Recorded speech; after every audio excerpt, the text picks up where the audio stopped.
Nano, nano! On this most excellent day, 19th of January 2024, for Egg Day. My name is Bob Greenyer and I'm a volunteer with the Martin Fleischmann Memorial Project. So we are going to do something a little different today. This isn't what I was intending to do. I was intending to talk about lithium. Yeah, this is an image of some lithium fluoride from a Canadian mine. It's called Coulthart. This is natural lithium fluoride. But we're not going to talk about that. We're going to talk about eggs.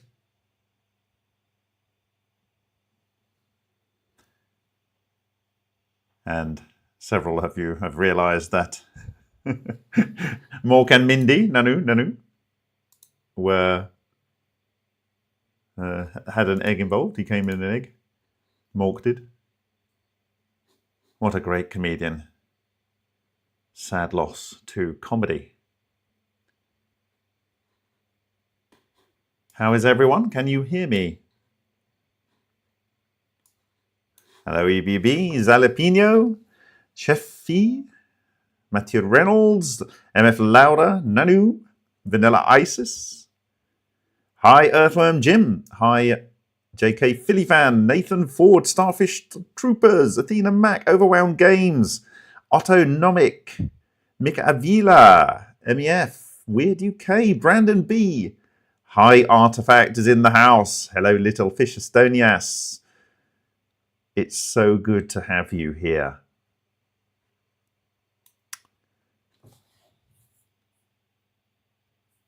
Monkey. In Dandala, Dandala, they say it was in India. Hey guys. So not only Mork came to Earth in an egg, but so did Monkey. For those of you that weren't around in the 1970s, you will not be aware that this was a thing that I grew up with.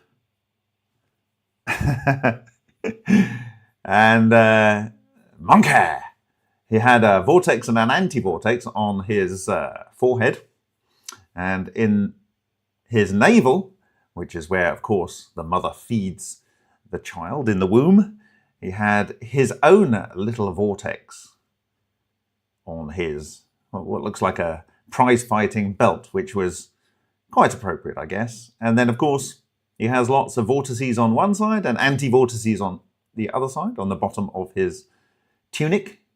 And there's more of that kind of action going on down in the bottom. So we do like these correlations, don't we? Anyway. So yesterday we were treated to a number of different videos. I finally released the full video recording of my interview on January the 11th, 2021 with Ross Coulthart. Obviously, he hadn't published his book then. I had no idea who he was. I think how it turned out, I knew I'd agreed to have an interview with him, and I think a few hours before I went to look to the website, because he'd said, "Oh, I'm a journalist," and I thought, all right, okay, so I went to his website and saw that, you know, apparently he was quite well respected. So I thought, yeah, okay, I made the right decision. And I felt it would be productive to start engaging with journalists. Certainly those that are willing is much better than those that are forced to. So he came from his own desire to investigate into the unidentified aerial phenomena. So that was good. And when I was looking through it, I realized why I appreciated Robert Schoch's idea as an alternative to the Younger Dryas impact for the cataclysm that happened around about 11,700 years ago, apparently, the flood and so forth. Because Robert Schoch at the conference last year, the Cosmic Summit, said, oh, it was a coronal mass ejection, you know, and I knew I liked that idea because I'd already said it to the Ross Coulthart in 2021 as my immediate alternative to the Younger Dryas impact theory. And it's interesting because I was talking about that to Randall Carlson in Florida, and he says, well, it could be both. I said, what do you mean? And so he showed me this video of the sun in an eclipse, and you see a meteorite coming in and hitting the sun, and on the Antipodean side, the opposite side, the shockwave had obviously traveled through the sun, which kind of like, if that's true, is it really a gas? I don't know. If it's a gas, it's a very dense and solid gas, because it literally, you see the meteorite hit, and like from the opposite side of the sun, there is a solar mass ejection. And I like that idea too. And it wasn't until the video with Matt Bell was published that I realized I'd already suggested that too. So this is when I don't know whether I'm just cheating. I don't know whether I'm looking into my future of what I'm going to hear and then I say it. I don't know, but obviously you know that I am a firm believer in what is known to be remote viewing.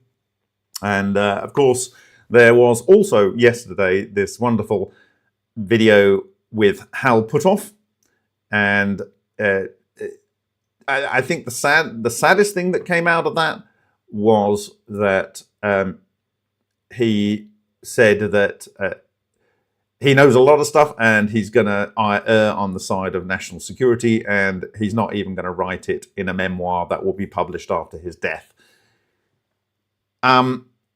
That, of course, means that we're not going to hear anything of what I would consider real significance. It also could mean that he doesn't actually know anything, but I seriously doubt it. So that's just sad. So as I have said many times, in fact, I said during this week that we are never going to have this given to us. We have to work it out for ourselves, and I think that's happening. And yay for us. So I rather like this kind of visual, which is giving the impression of O-Day, but it's actually a distorted O-Day, isn't it? It's Egg Day.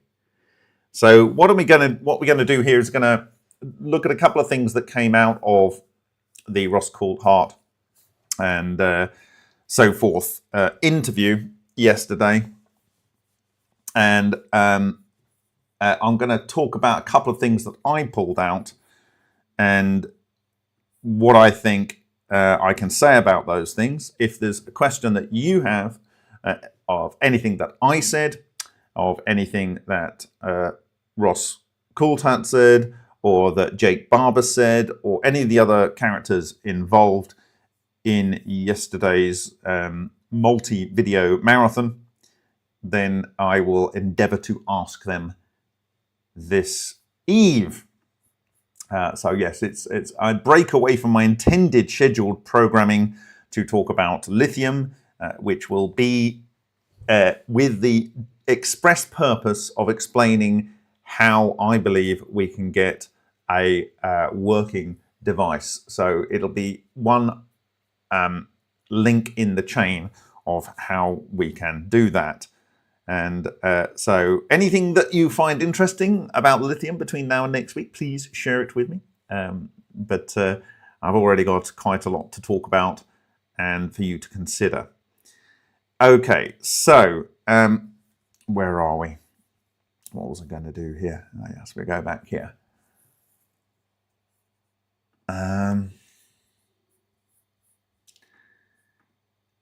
Let me just fix one thing here.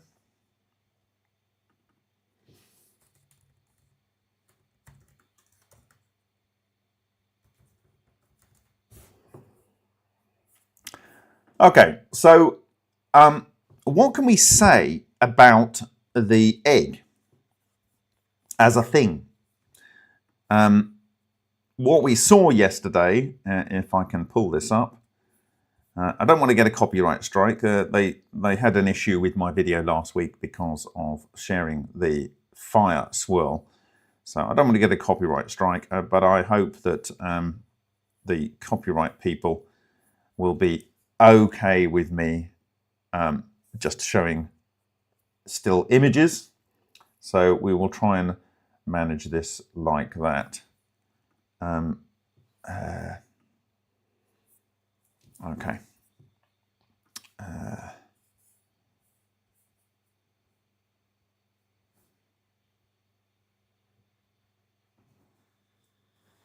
So the characters involved are, and I'll leave my face on here again, that helps me because I'm adding, this is Ross Coulthart, and he is interviewing, and sorry it's going to be switching over because I don't want to give them any reason to have issues with what I'm saying here. And that's not the guy, that's Grosh, the guy that we are talking to here, about rather, is one Jake Barber here. This is the character. And he seems to be quite an accomplished and respected individual. Some people have obsessed about the fact that he has scary eyes. Well, okay, whatever. He's seen some stuff. Maybe that's affected him. I'm not going to be judgmental about that. Sometimes I've had scary eyes. All right. So now, one of the first things he said was in response to a part of the video where they were talking about Lou Elizondo's sort of kind of magic that these kind of aircraft that they are investigating might be able to do, hypothetically speaking. And if I can find it, we can go there. And I don't want to do even the build. Okay, so they go about his respected career. Yeah, okay, so here it is. I'll just show the money shot here, and I will make sure my face is over it. Right, so the title of this slide is the 5 UAP observables. We have instantaneous acceleration, okay? That's what's under my face here, if I was to show the whole frame. Hypersonic velocity, at least. Transmedium travel. Anti-gravity, well, you could just call it propulsion. I prefer to call it just propulsion. And low observability, and that's probably in the visual as well as some other type of detector sense. Okay, so what I want to talk about first off is this sentence that he gave in response to this. So this is Jake Barber, and he says, so one of those that would raise your eyebrow, this is something that he observed in some of the things that he witnessed, is more of a transmedium characteristic. So if we go back to our list here, it's this number 3 here, transmedium travel. Of course, there's been claims of going through water. I actually talked to Ross Coulthart in 2021 of observations of Dr. George Egli from Hungary that included going through glass, going through walls, going into the body of an aircraft. So a glass is a dielectric, and obviously the body of a plane is a metal. So this shows the ability to go through from air through a metal into air, and from air through a dielectric into the other side of the dielectric. We've also seen in Bogdanovich et al. At the Moscow Nuclear Physics Institute, where they've synthesized plasma in plasma flow discharge experiments, where they've seen at least part of a plasma toroid, abbreviated to plasmoid, traveling through a dielectric plate, and I've shared that paper a number of times. So both synthetic and natural observations of ball lightning have been able to go through different medium, at least in part. That has been verified. And in this particular case, he says, so one of those that would raise your eyebrow is more of the transmedium characteristics. So not just the ones in the water or the ones that I discussed with Ross Coulthart.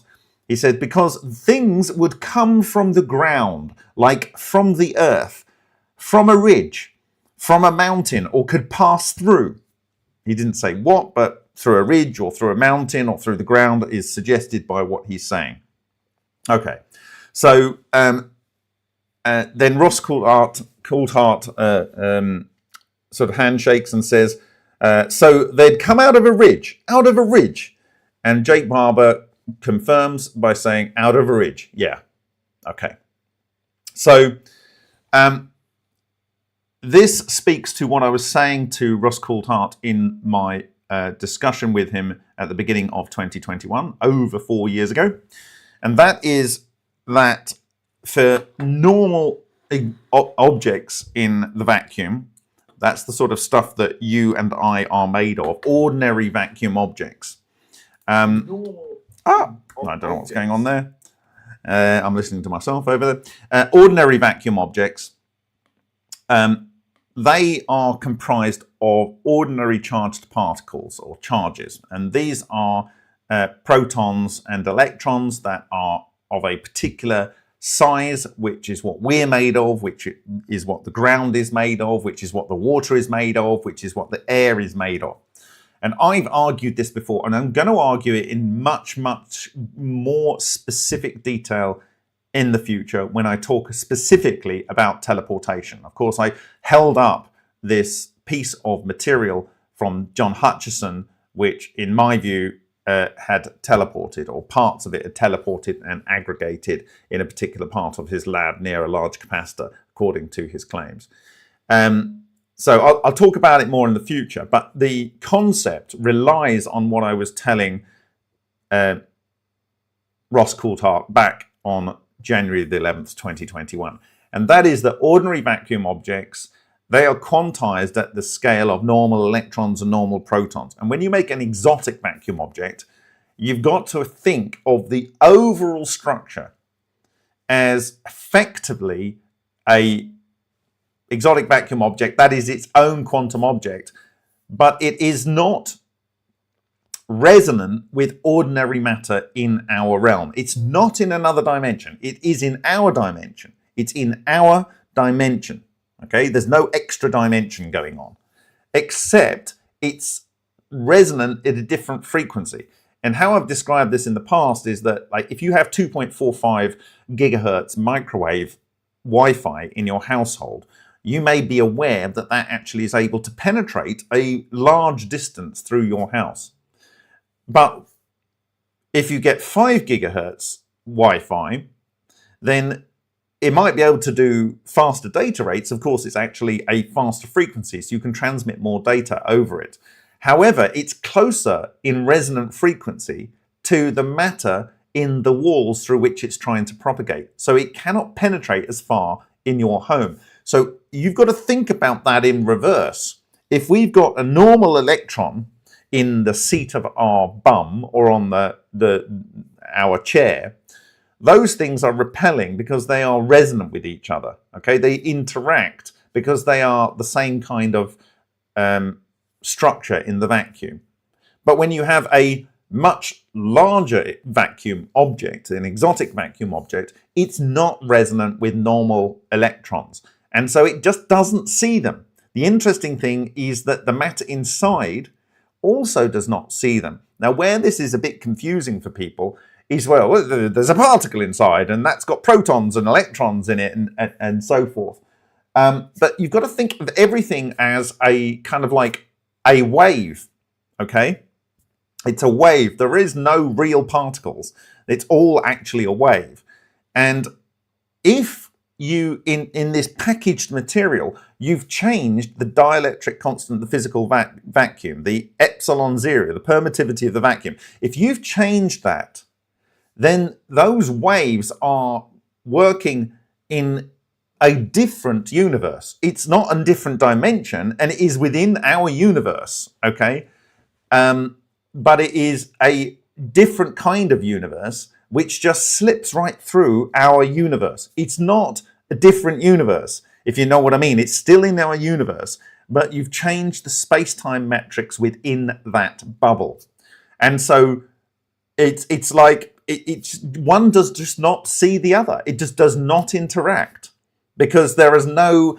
If you can imagine, I don't. Have I got I don't know what this is about. I really got an end stream sitting on the screen. Oh dear. Yes, I have. I don't know what that's about. Sorry. That's funny, isn't it? End stream. Someone trying to sell me something. Okay. I have no idea why that popped up. All right. That's funny. Right. So it's essentially the waves that are in that different space-time inside that bubble that is created by the exotic vacuum object are not able to coincide resonantly with any of the matter in the universe in which we ordinarily exist. So for me, they just don't see one part, the matter inside does not see the matter outside, okay? And by thinking about this, this is how you can also have more space inside, like a TARDIS, because it's just packaged differently, okay? Egg inside the egg, says John Coombs. I seem a little scrambled today. What do you mean? Okay. It's the Defense Intelligence Agency shutting down the stream. Don't end stream. Okay. All right. So guys, is that clear for people, or do people need me to explain that again? This idea that Jake Barber could see things coming out of the ground. It has been proven that synthetic ball lightning can pass through material. I think even Matsumoto observed a couple of ball lightning coming out of a test tube. Okay, it's clear, Melafury. Excellent, wonderful. Okay, so medium invariance. Little bit crazy. Yeah, okay. Wonderful, wonderful. Flying into water. There's no, so autonomic, there's no splash because there's literally zero interaction. There is no interaction whatsoever. Okay.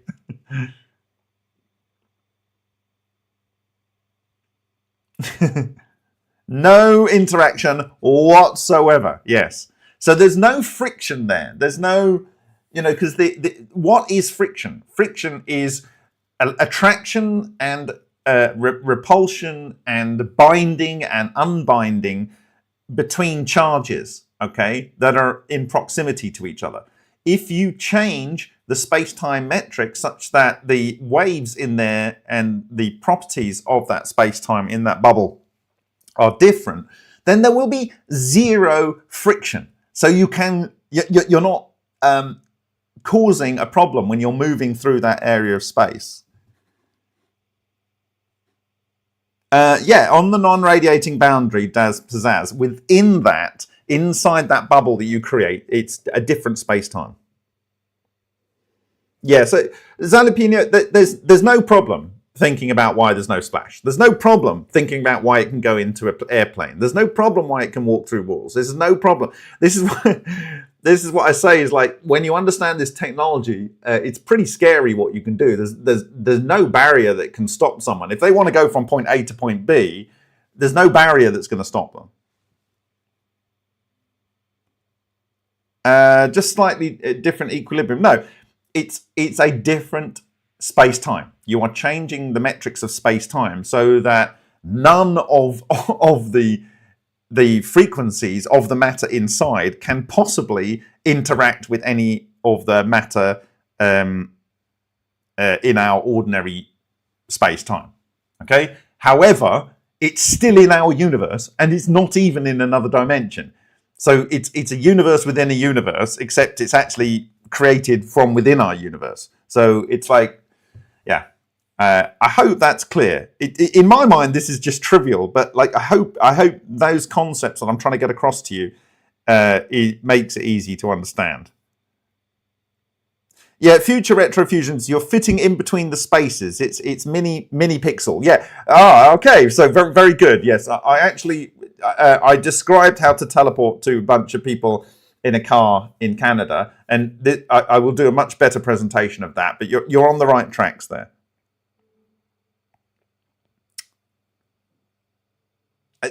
There's no particles. It's all waves. It's just all waves, right?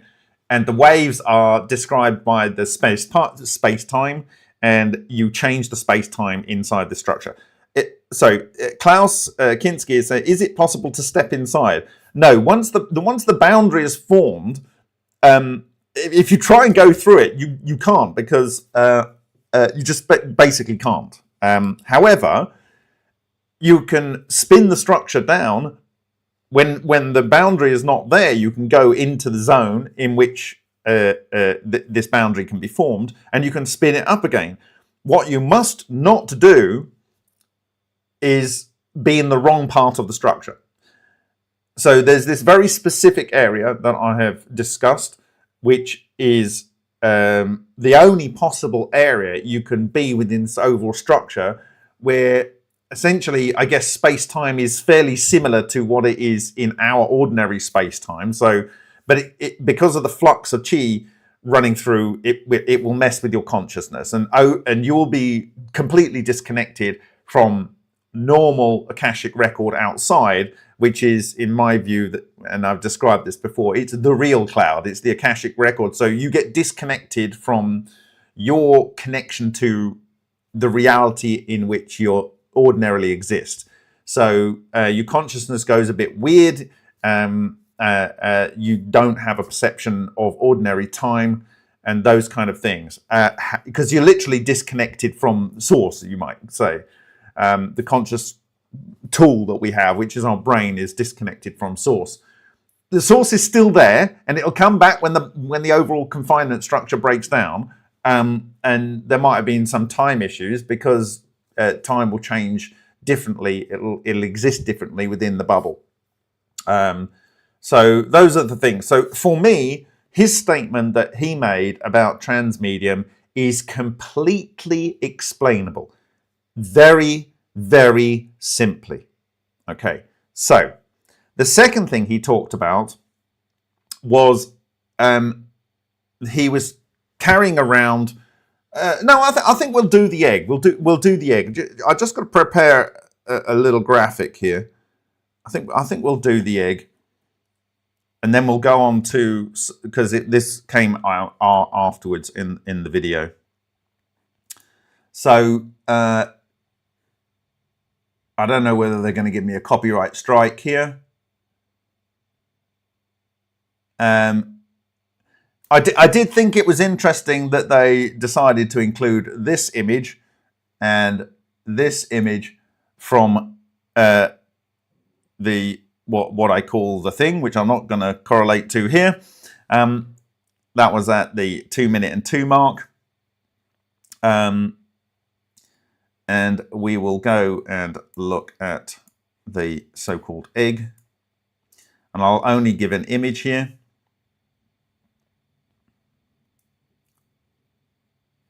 And I have to say, when you look at the video, it actually does roll exactly like an egg. Now, that's one thing about an egg. An egg will roll in a circle. It keeps it from going too far away from the nest, as it were. It's a very clever thing that nature created, the egg. And so here is the egg form. I'll leave my face on there so that we hopefully don't get a copyright strike. And I'll wave my mouse around on it, make it big. Right, there we go. So this is the egg. That's the egg.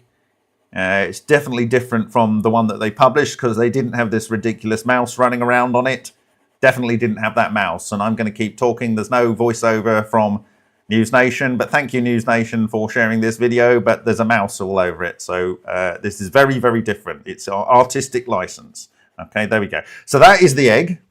And the mouse and the egg, yes. Okay, so what I'm going to do now is I'm going to show you something which actually surprised me. So the thing is, I have described how if you're going to create an electrostatic structure and you want to maximize the amount of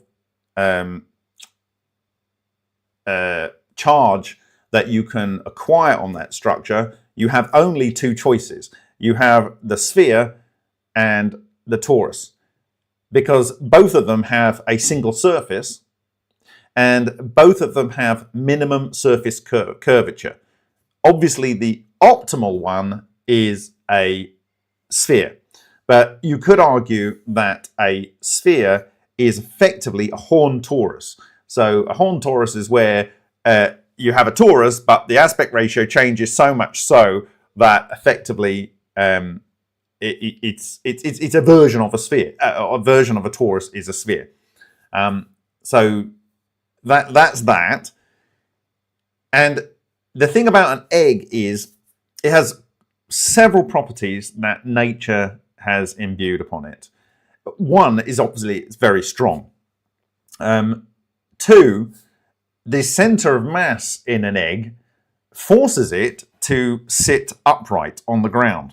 And that's very valuable if you wanted to have something that would settle down in a particular position. So here is our egg, and it sits on the ground. And this is in part to nature has created this to increase packing density. You know, as I've told you many times, we used to keep chickens as kids, and all of the members of my family kept chickens except for me. But there we go. And my second oldest brother, he bred birds, and my dad used to have a huge aviary. So I grew up with a lot of birds, both ones we ate, ducks, geese, chickens, and also we had these actual macaws and parakeets and so on. So my dad had a minor bird which he used to speak to and have conversations with, thinking it was his wife, my mum, which is funny.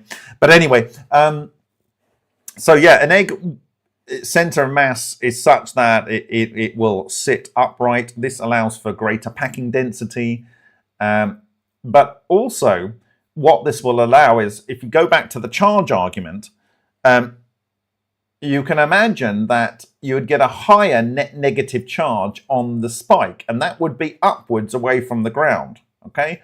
And this might be what you would want to do when you are, for instance, launching off the ground. So it would tend to settle this way, and it would tend to want to launch with the point where most negative charge would accumulate. So that is a couple of properties of an egg. The other thing is that if this was going through the air, the egg is smooth, and so it presents a very low drag. And this is when you're working within our physical realm, okay? That is, you're working with ordinary vacuum objects. That is to say that your overall structure is not spun up.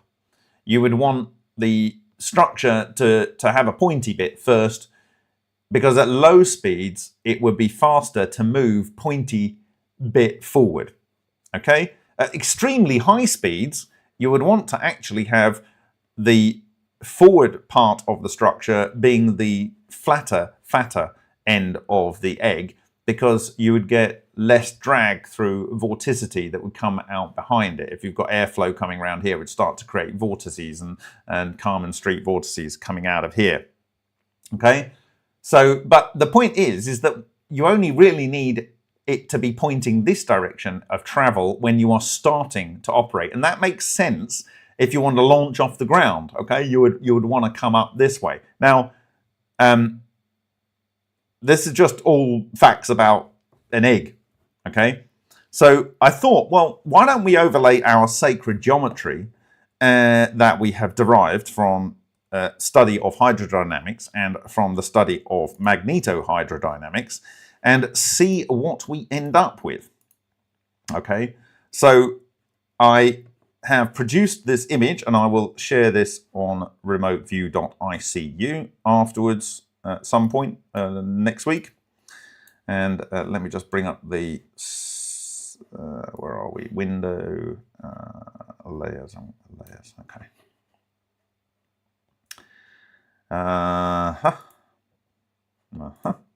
Okay.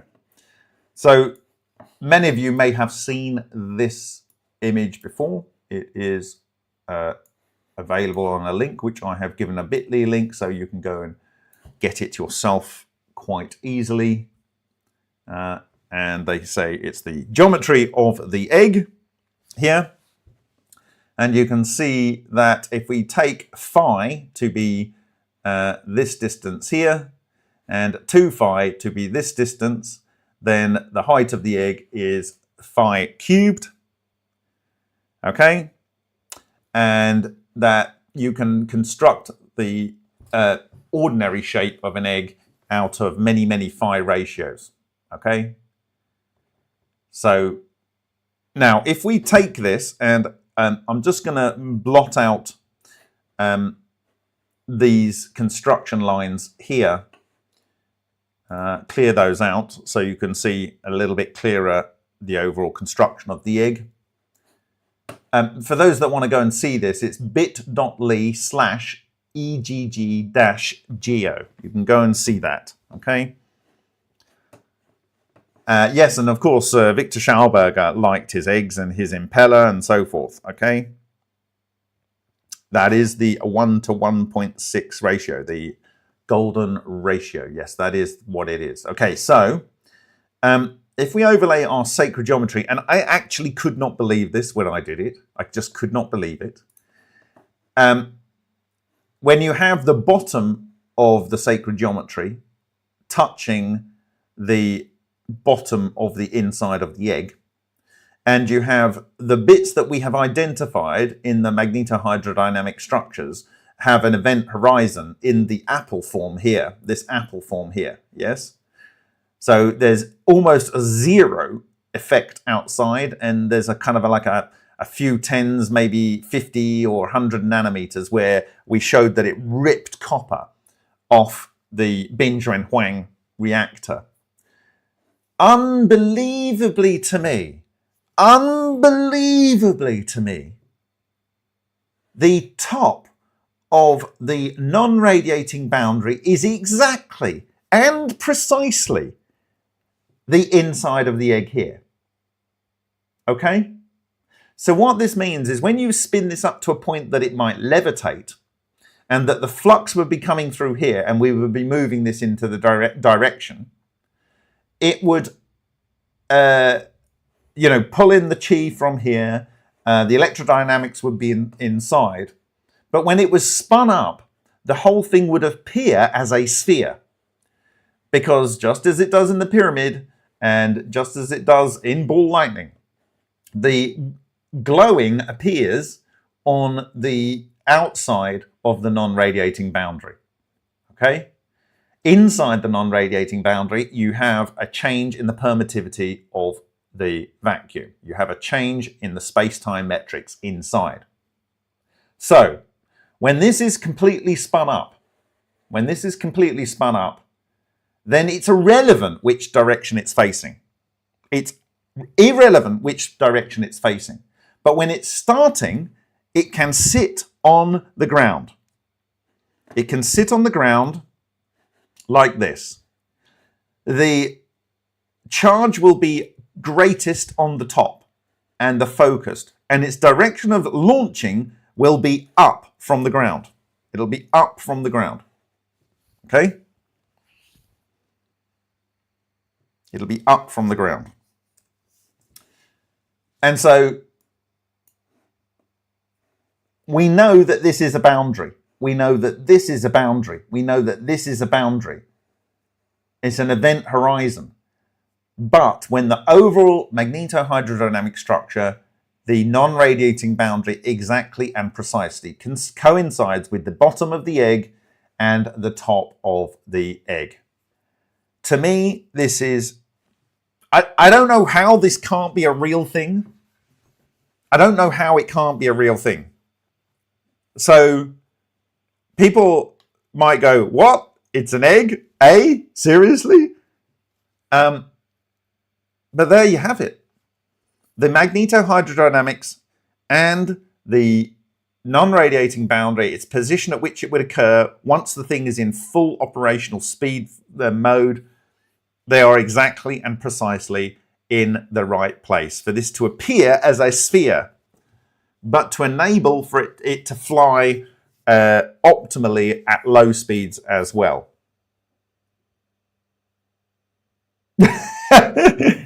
Is anyone counting the egg jokes we've got going on?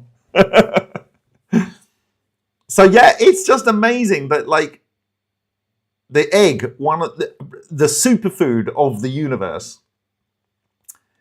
it's potentially a very, very significant thing that was shown yesterday. A very, very significant thing. And I couldn't, when I thought an egg, I thought, oh, of course, of course. But it wasn't until I laid in the geometry there. Egnito-hydrodynamics, I like it, Herman Dalton, I like it. Is there a Kinder Surprise inside you? Well, don't know, maybe. What did Hoggins say? What a load of fun, eh? It's so ridiculous. Like if they were going to trick me, and so many things happened in that video yesterday that I'd already kind of like spoken with Ross Coulthart about. But it wasn't just that video. It was also the discussions of Hal Puthoff as well. I don't know, but maybe you recall if you were there on the 7th of Jan 2025 call. Maybe I'll play it for you. I don't know, but essentially I said that whoever did the MH370 videos, even from the beginning, I didn't care whether he had made it knowing what he was doing or made it not knowing what he was doing. What was shown in the videos is how the technology works, which would allow for teleportation and or disintegration. What I said on the 7th of January 2025 is that there's this person down in Australia and they claim that they made the videos. And to me, it's irrelevant because he doesn't say who commissioned him to make them. He doesn't say how much he was told about the commissioning. My argument is this, is that a creative, and this was my argument on the 7th of January 2025, a creative uses inspiration, they think. But what they're doing, in my view, is they are reaching out into the Akashic record. They actually did tests.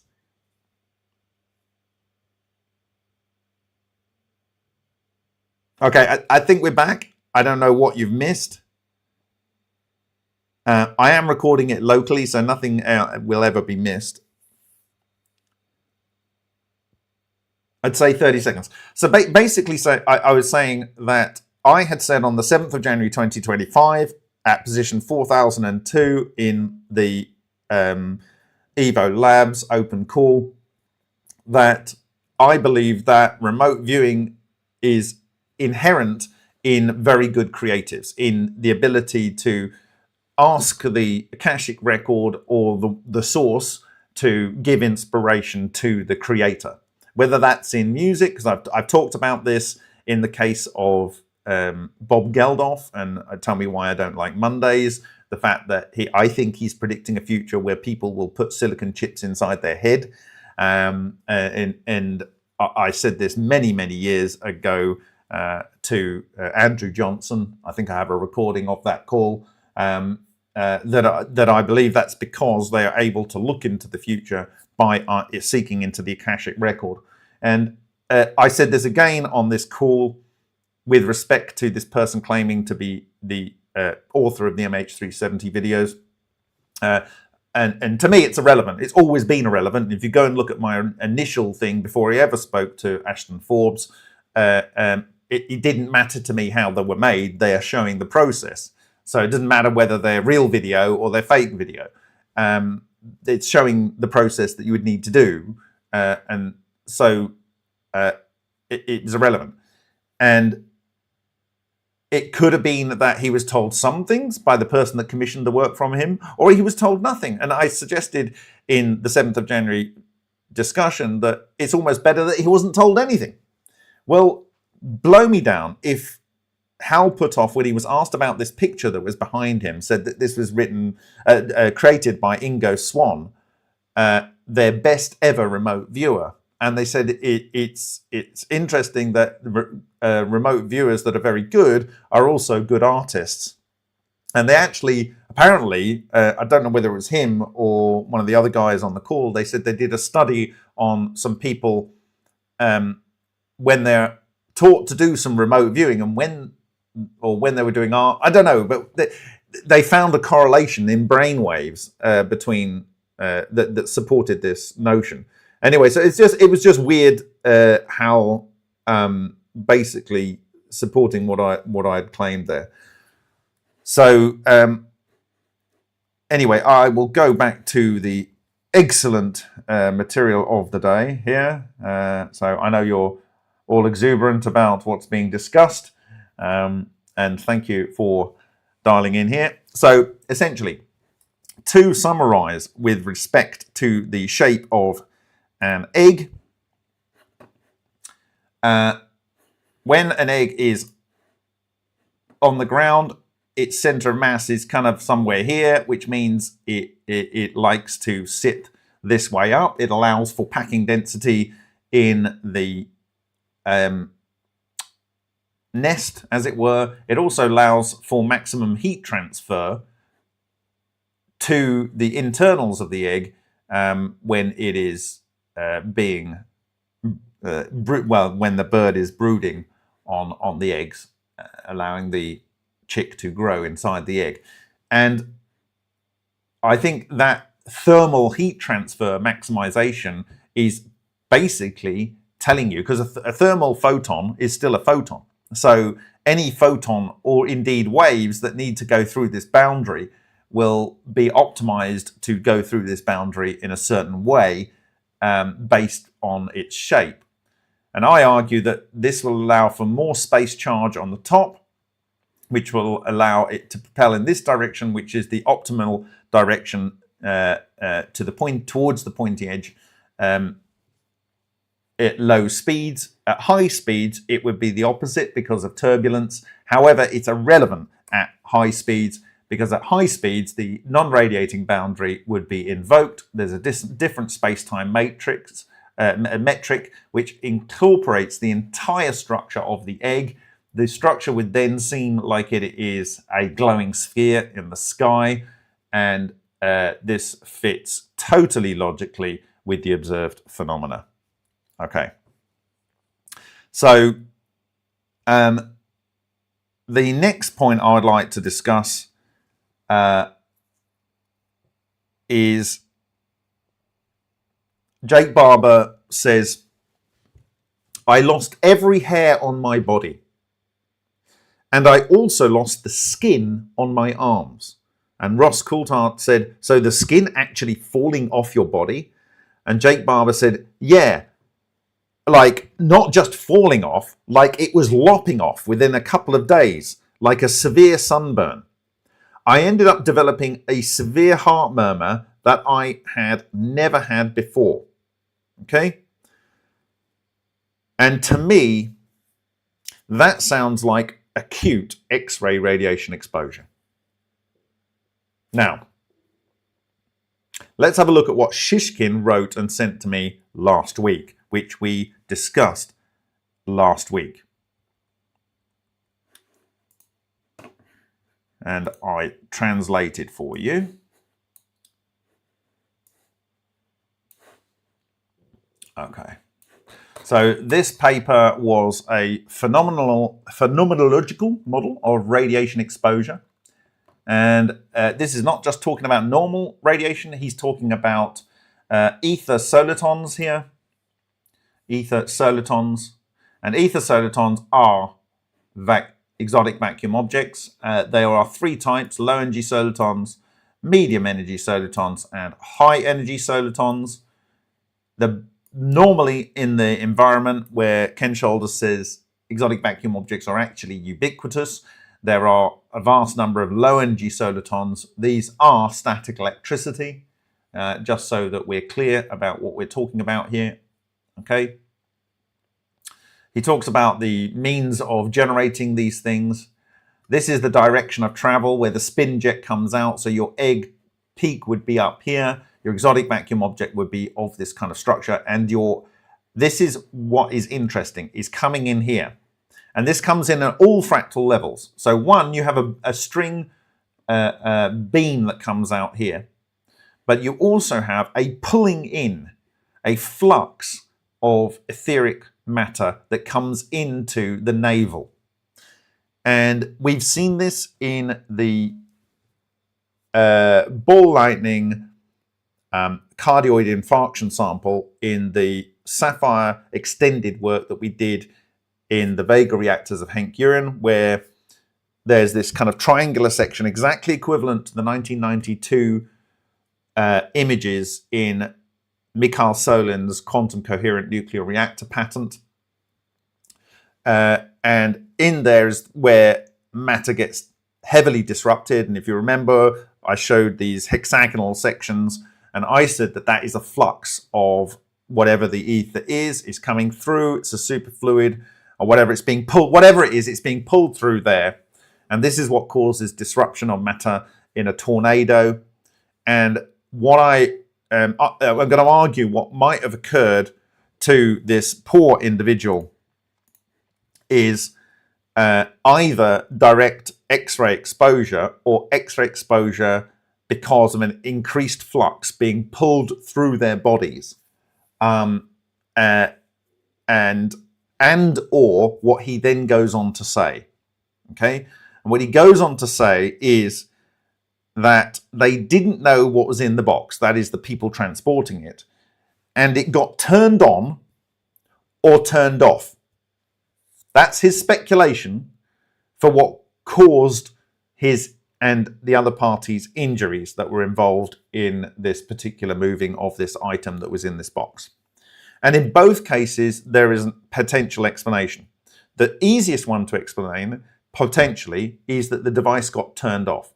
And when it gets turned off, the structures spin down and then they dishevel and they throw out all of the exotic vacuum objects that are being confined within the overall magnetohydrodynamic structure, this massive exotic vacuum object. So turning off, it could have been a massive pulse that comes out, and either the things flying out interacted with their bodies, or the EMP that is produced caused the low energy solitons that are already in their body to dishevel. And if you look at what Alexander Shishkin says about this, is discharge arresters. So if you had a shock of some type, so near arresters, including air-water arresters from 0.5 kilovolts, short range rotating strings and low energy solitons are generated. Almost all of the energy in these arresters is spent to create spark discharge. However, now if you had sparks discharge firing this thing up, then this could cause these electromagnetic pulses. However, with increasing power and decreasing discharge fronts at large distance from the arrestor, due to electromagnetic disturbances, low energy solitons located in the surrounding space and in the human body begin to disintegrate, generating short range rotating strings. Their effect on the body will be similar to exposure to ionizing radiation. Ionizing radiation is things like UV and X-rays. UV and X-rays. This is why welders have diseases similar to those of professionals working in radiation. So the things starting up may cause it to occur. Secondly, emitters of electromagnetic fields. Near electromagnetic field emitters, including coils and capacitors, to which high voltage from 0.5 kilovolts short from 10 to 20 microseconds pulses are applied, mainly rotating strings are generated, with short-term electromagnetic pulse waves generating short-range rotating strings, including in the human body at very long distances from the source of the disturbance. At very long distances from the source of the disturbance. This exposure would be similar to the body being hit by ionizing radiation. So those are the two compatible things, either on startup or shut down. But I'm going to suggest a third one, which we've already demonstrated empirical evidence for. And that is when a thing is either partially in operation or in operation, partly fired up, partly starting to operate, or even shutting down. Okay, and for that I need to get the 3D geometry up for you. So I need to load the 3D software.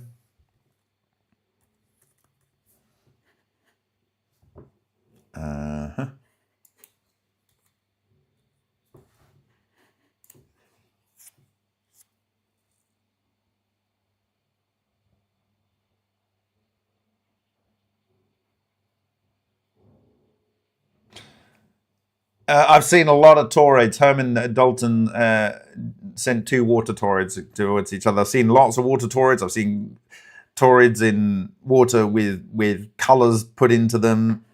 Obviously, I think you're probably referring to that where they split up into other toroids coming off at an angle.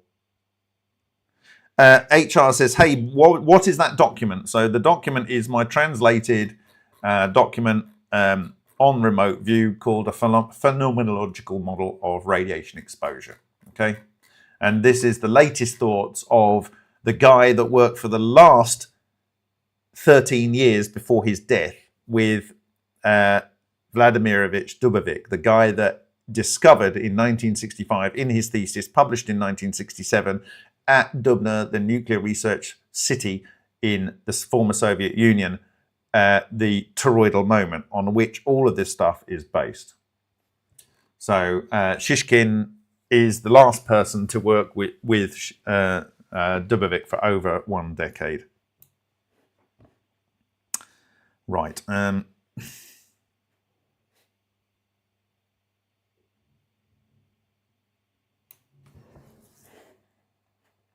Just give me a second for this. I will show you the egg image.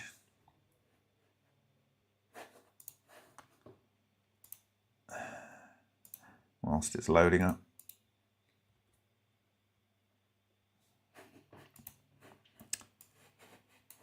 So I've got everything turned on at the moment, but I'm going to just go Yin Cones main tour.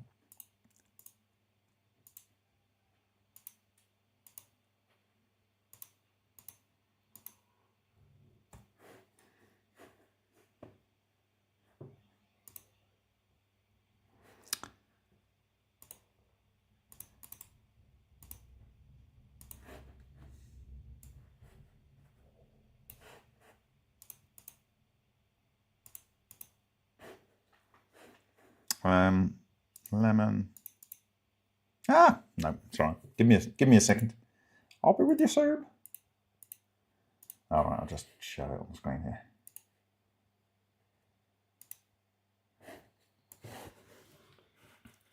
Okay. So this is our Visa Pisces and our main tour. I will bring in our main cone here. And there's a disruption beam that comes down here. So that will be coming out of, let's say we've got an egg in this package, it would be coming out of the egg. This will always be a danger zone, this disruption beam that comes out here. And I think Podkletnov observed this and other authors have observed this, okay? Now, if I turn off our main tour here and turn off our lemon, you can see that we have these subfractal disruption cones and beams. They are our thing in which the tornado will travel. And they have their own subtours here, which if I take out our main tour here, you see this is the overall structure here. So if I go up to big here, okay. So this is the wheel that makes a wheel, and that makes a wheel. So it's a wheel within a wheel. And if I put in the sub, where are we? No.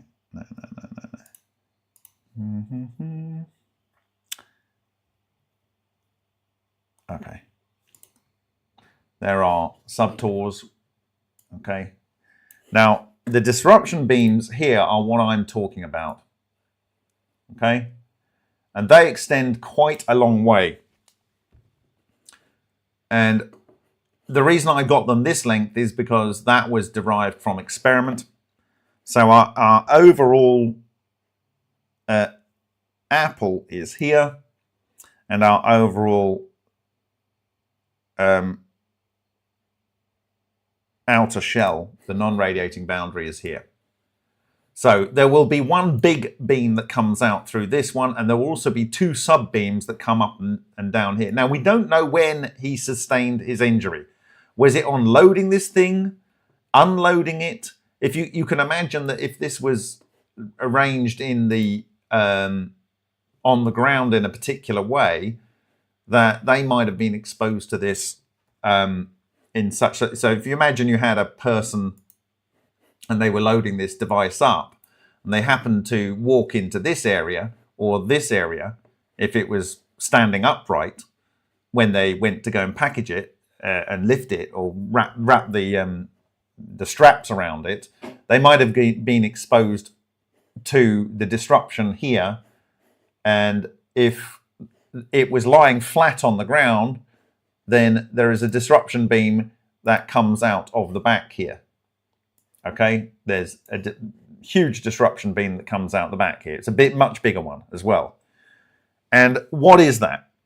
That is where you get a much greater flux of chi coming through. Now, in formerly Shishkin's work, working with Dubovik and Karol's, they're saying what keeps the atom alive and keeps it in balance is the chi that goes through the center and keeps everything in balance. If it's too unenergized, it takes a little bit of energy out of the ether. If there's too much energy, it gives it back through the soliton shell, which is made itself of these what they call elementary LC dipoles, and those elementary LC dipoles are Rayleigh neutrinos. Okay, so that's what they're saying the ether is, and that's what they're saying that the soliton is made from, whether it's low energy, medium energy, or high energy. Okay, so when you have one of these structures spinning up like this, not like that, you have a much higher flux coming through these disruption beams. And if you're exposed to that, just like the brass plate starts to disintegrate, just like things containing water in buildings turn to dust and weird stuff happens, that will be going on. Now, a tornado just isn't as powerful as something that's able to do transmedium travel, a drive for one of these things. So this will be able to produce an incredible, unimaginable flux of chi, and this will work at any point in the universe. It looks like anti-gravity when it's on the ground here, but it's actually propulsion. It will work at anywhere. Okay. All right. So to recap, Shishkin offers two potential concepts, which are not normal X-rays and they're not normal UV. It's caused by either the solitons, the rotating strings themselves. In fact, he offers three. The rotating strings themselves when it's spinning up, but more likely it's when it's turning on, which is when you might have intense discharges, and the intense discharges are causing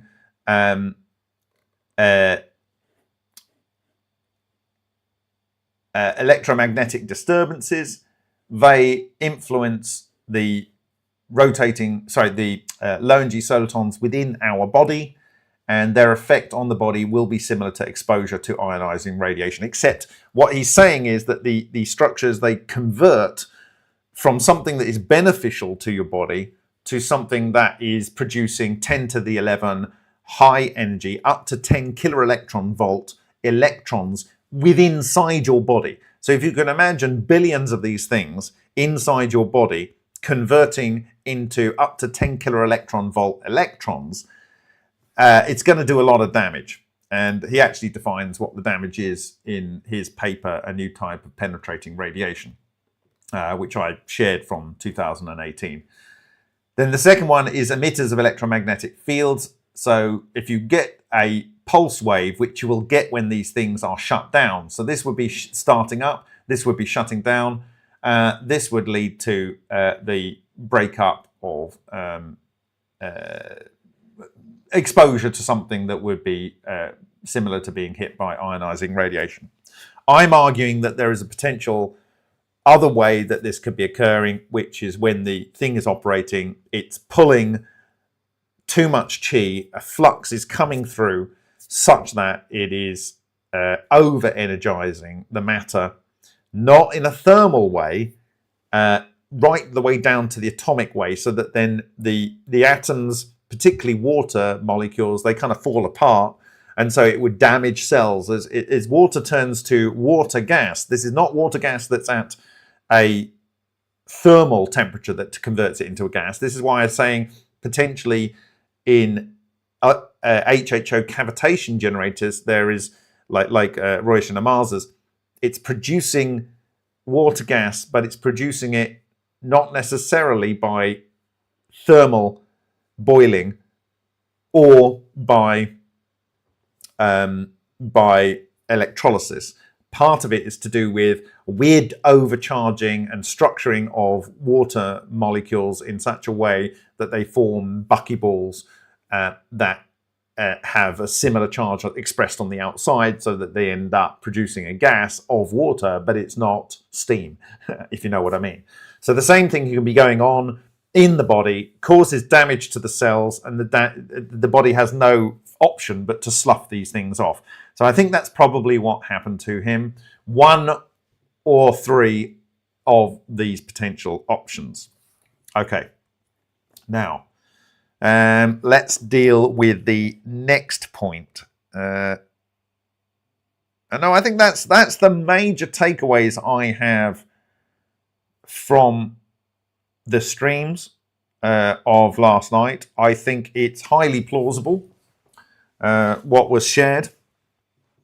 And I will start looking at your questions now, if there's anything I can help with. Okay, so Autonomics says, do you think it was the chi flux that made him feel spirit? Yes, I do. Yes, I do. Very simply. I think when it's going into the brain, so see, your brain is able to conduit, it's attaching to source through the chi that it's able to manipulate, okay? And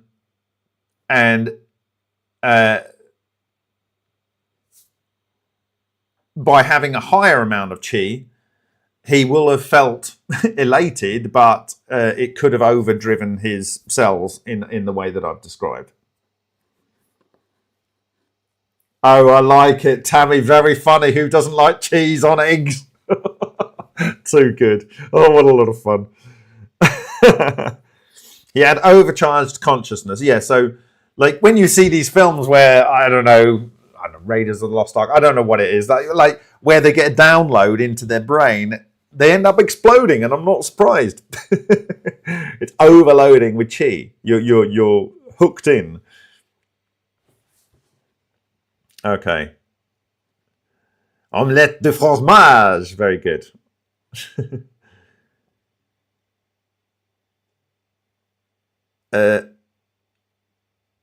Brandon B. Electric vehicle motors at high RPM.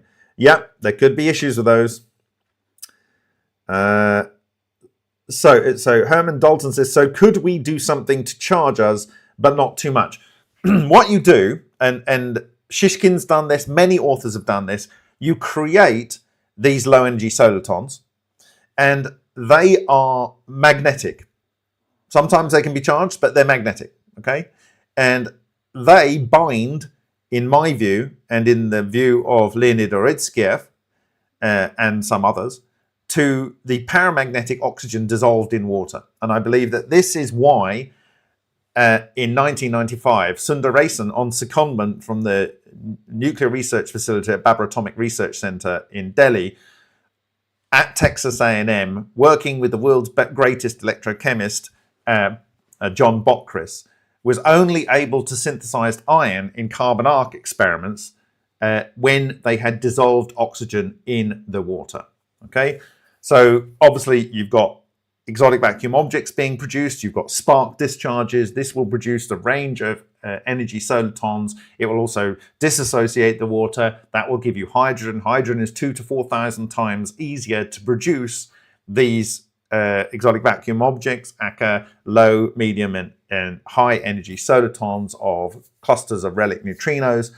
And these, because they act like a macro neutrino, they are able to enable nuclear reactions, and they bind onto the oxygen. And I showed that the spin, which is available in a proton, or rather the magnetic moment that's available in the proton, only when it's as H star, or with a proton, the atomic hydrogen, a proton electron, or a proton in its own, is able to be pulled into these magnetohydrodynamic structures, fuse with the oxygen using the relic neutrino clusters, which we see are going into these cores of the magnetohydrodynamic system, fuse to oxygen-17, from oxygen-16 and a proton and an electron and a neutrino, all collect, or an antineutrino, all collecting together, making oxygen-17. You get 4 oxygen-17s fusing, and you get a fission to iron-56 and the production of 12 carbon, which they already had in their system. Okay, so they wouldn't detect it. This produces the same amount of mega electron volts that's necessary to show the increase in excess heat, the excess heat that was observed over and above the electrical watts input to their experiment. Okay, so essentially you imbue water with these things, and this is exactly what Shishkin has done in a number of experiments. One experiment, he used a cavitator. The cavitator produces the shocks necessary to produce these range of energies of low energy solitons, medium energy solitons, high energy solitons. They eventually get broken down into low energy solitons. They get stuck with the oxygen in the water, and then you can take that into your body. Of course, if you've got more chi in your body of this form, if you've got more of these low energy solitons in your body and throughout the muscles in your body, and then you get exposed to pulsed electromagnetic fields, spark discharges, and these kind of things, then they can blow up in your body. So you want the body to be able to have these things in them, and ideally it wants to be in a forest somewhere where you're not exposed to how should we put this, to electromagnetic pulses and EMI interference. And here in the Czech Republic, I've already discussed, and actually Shishkin discusses in his paper, but I've discussed before this paper was published, that this is one of the highest radioactive areas in Europe, but it's not where I'm living. And the uranite and uranium and the thorium and radium, they will produce a lot of low energy solitons. They will go into the water, and you can ingest those here.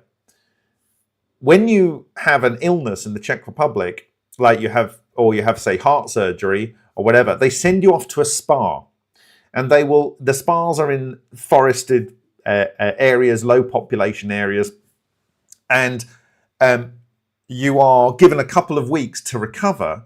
And it's a wonderful system that they have here in the Czech Republic. And in those spas, you are getting water that has gone through cracks and pressures in the ground, which Shishkin also discusses. Of course, you've got sometimes radioactive material down there. So this water is highly enriched with these charge clusters. It's literally holy water. Yes, Zalapina. So if you go to one of the most famous sites in Krakow, in Poland, they have a cathedral or church, and it's built next to this spring, and it's ridiculously high mineral water.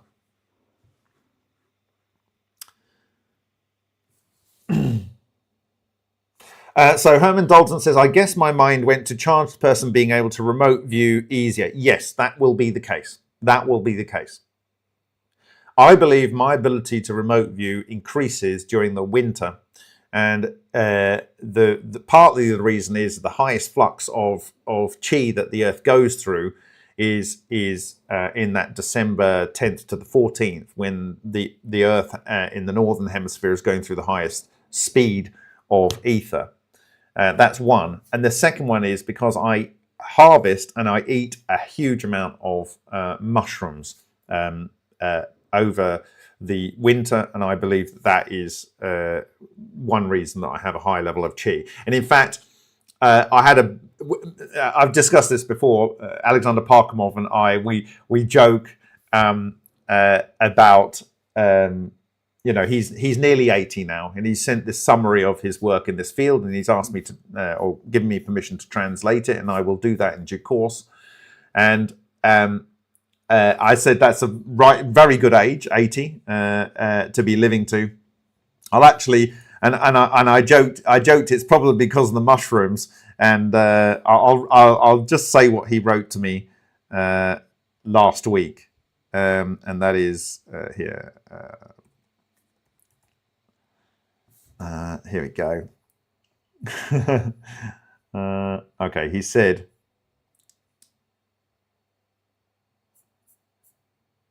he would send me pictures of mushrooms, and I would send him pictures of mushrooms, and he always had better mushrooms than me, but last year I had better mushrooms. He says, this is in a much longer email. He says, I'm sure that you will live a fruitful and happy life for many years if you use our secret weapon. And he's referring to the fact that we both know mushrooms is very important. And of course, people say that like shiitake and what is it? The reishi mushrooms are very, very good anti-cancer. I kind of like to think of it that it's very good at allowing the body to regenerate.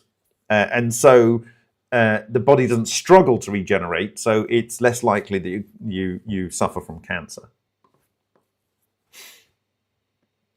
Lion's mane, yeah. I think lion's mane has a lot of chi in it. I'll talk about mushrooms specifically. I've talked about them a lot of time in the past, but in this respect, I'll talk about it. Nathaniel Hanks says neutrino is a Planck's mass dipole. I don't know whether it's a Planck's mass dipole because it's an elementary LC dipole. But you can go and look at the papers that I've translated of Shishkin, Dubovik, and Karol's. They're very, very clear on that. So I'm not a doctor, by the way, but what's the latest on cold fusion? Cold fusion is real. I will talk about that more next week when I refer to lithium. Yeah.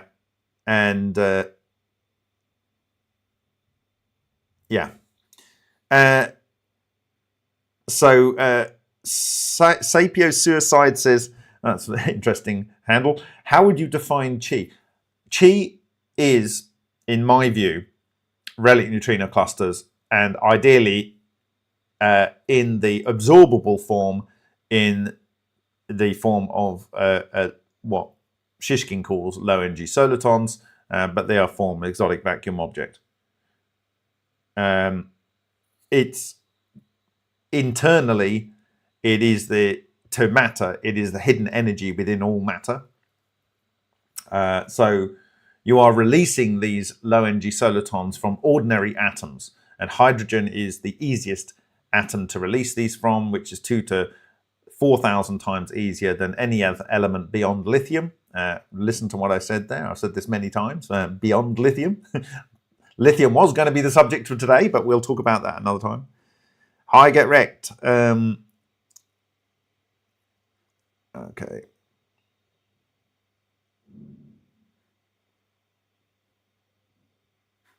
Is there any questions about the release by... okay. Claire Westerwood just said, are relic neutrinos and low energy solitons the same thing? No. Low energy solitons are a cluster of 10 to the 11 Well, it's all published already. But anyway, sorry, 10 to the 11 electrons come out, but it's actually more elementary dipoles. So let me get to that.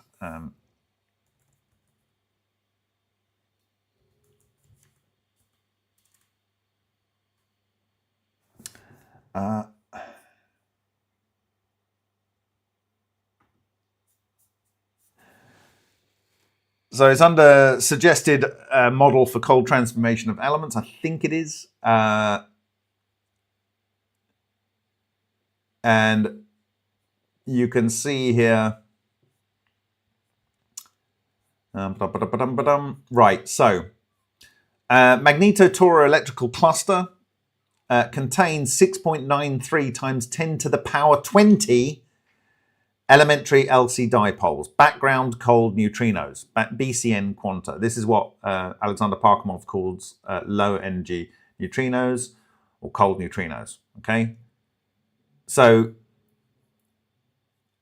LC is inductor capacitor, and if you have an oscillating inductor and an oscillating capacitor, what do you get, friends? What do you get? You get an anapole, which is a special case of the toroidal moment. So at the very base level, the fundamental structure here that we are talking about has itself a anapole, which is a special case of a toroidal moment. Okay, so one magnetotoroelectrical cluster, and that's a specific kind of name of what we're talking about, low energy solitons, right? Because if you look at the recent paper, he says here, la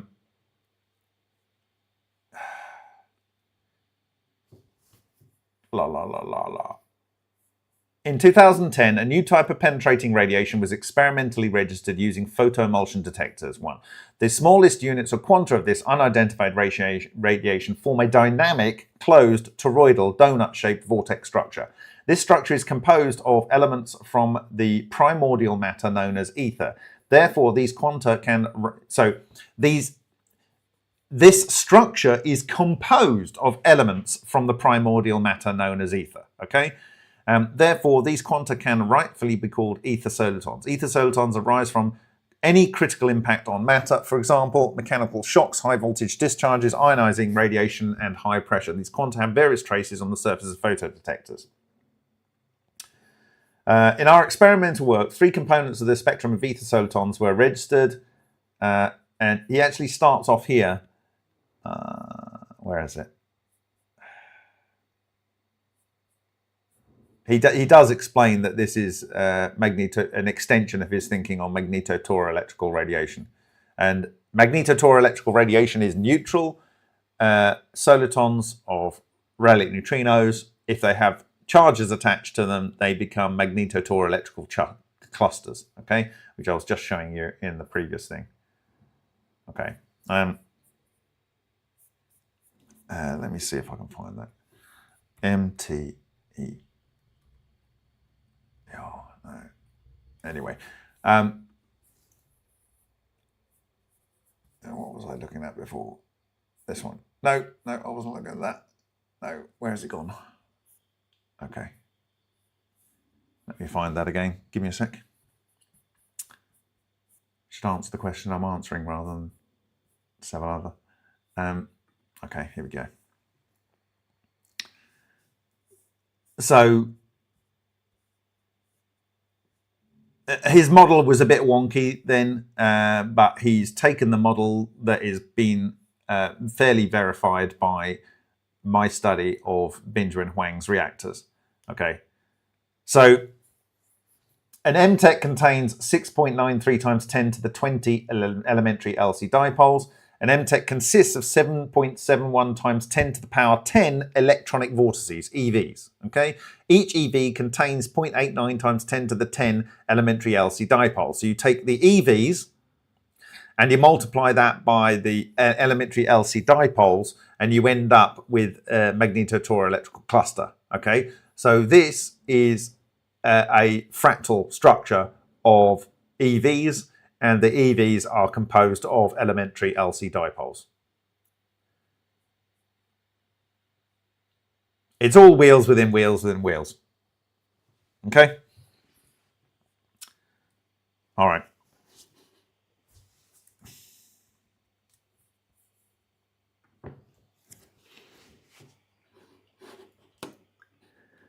I hope that answered your question.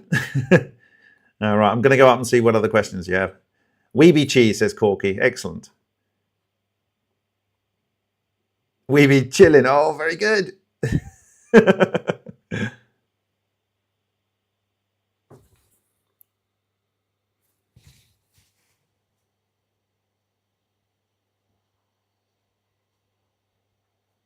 Pollington says, interesting that lithium is given to people with depression. Yeah, I'll talk a bit probably why that is next week.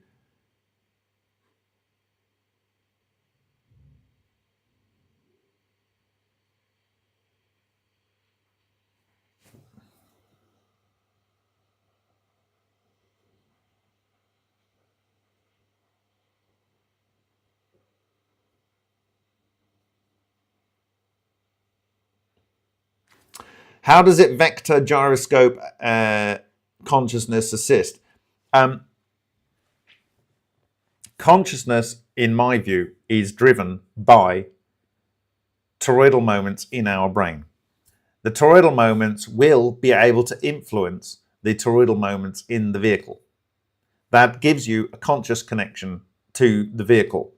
And the vectoring is caused by the fractal structures altering subtly or to a greater degree the flux of the overall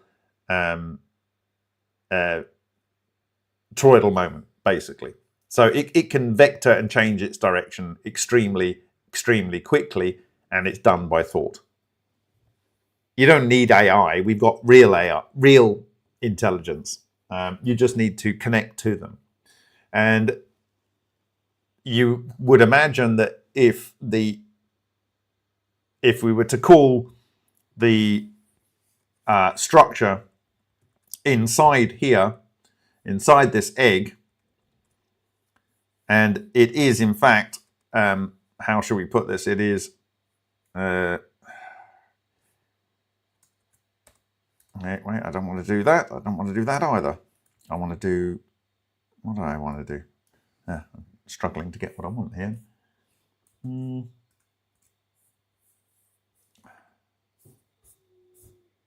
Okay. Where's it gone? Come back.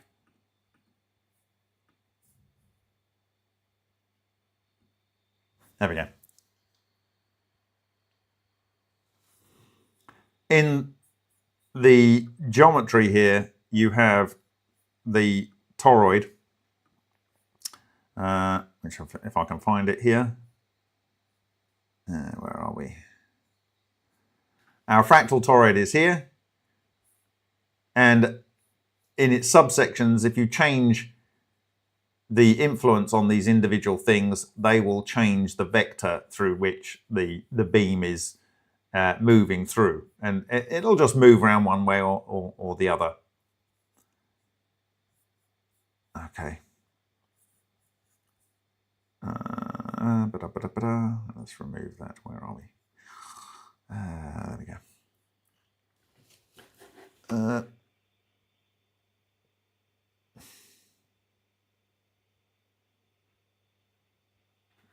Will this paper be linked and accessible without paid access, Bob?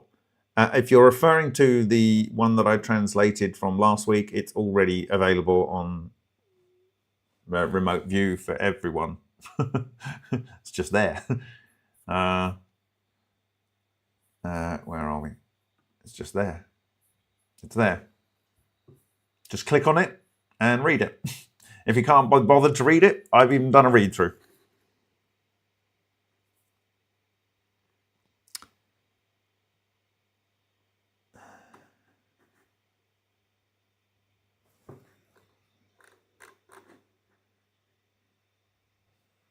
It looks like the elongated skull, people. Well, there's head binding and stuff like that, so, you know, jury's out on that.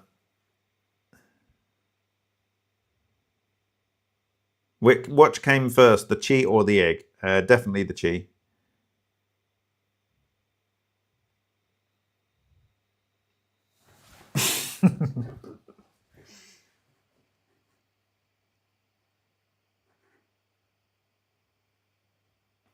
That's a question I can answer easily. Which came first, the chi or the egg? Chicken and egg, that's different.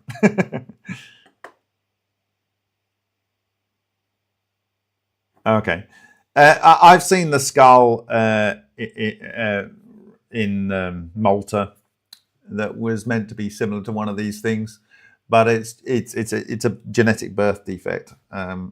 So I don't know. I mean, like, you know, there's definitely aliens.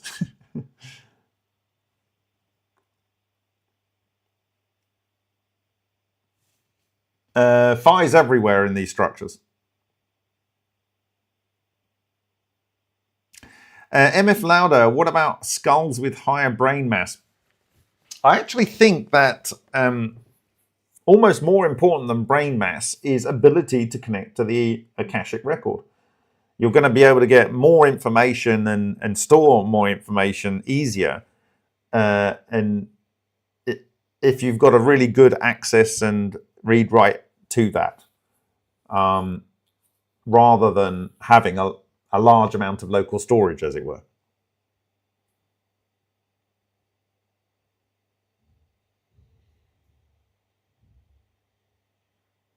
How do we connect to that record?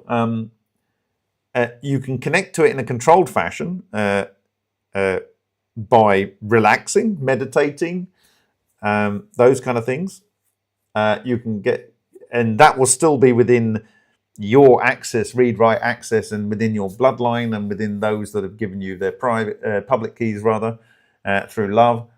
In my view, when it comes to broader access, you kind of have to be either a little bit different, creative, and able to shift your access rights, or psychedelics. And I'm not recommending people do psychedelics, but in my view, this changes your particular toroidal moment access key, and so you are shifting your access. You can amplify your band with which you can see by, in my view, increasing the chi in your body. And the Integratron, in my view, was a means to do that. But it was never successfully finished. And I think, you know, even saying Om in the lotus position, facing the setting sun, will probably do it for you.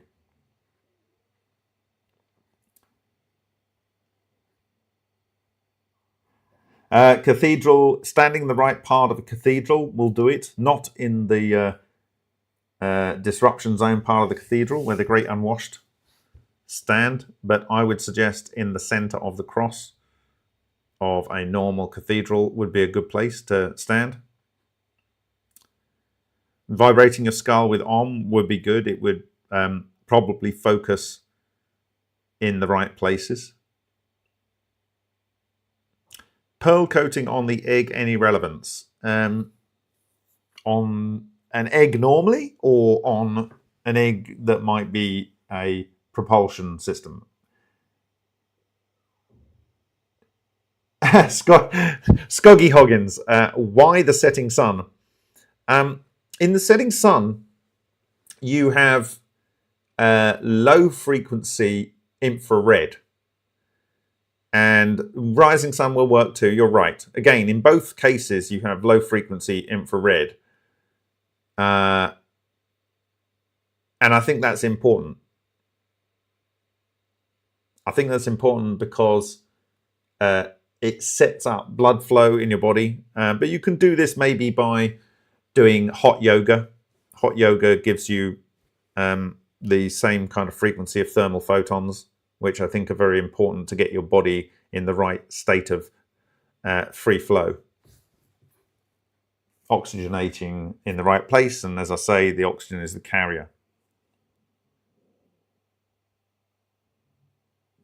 Ken Pratt, Bob, transmutation of potassium to calcium in eggs to develop bones. There's two concepts there. Yes, Kervran did the tests on the chickens and showed that they could create eggs, hard eggs, if they were given potassium in the absence of calcium. Yes, add a proton.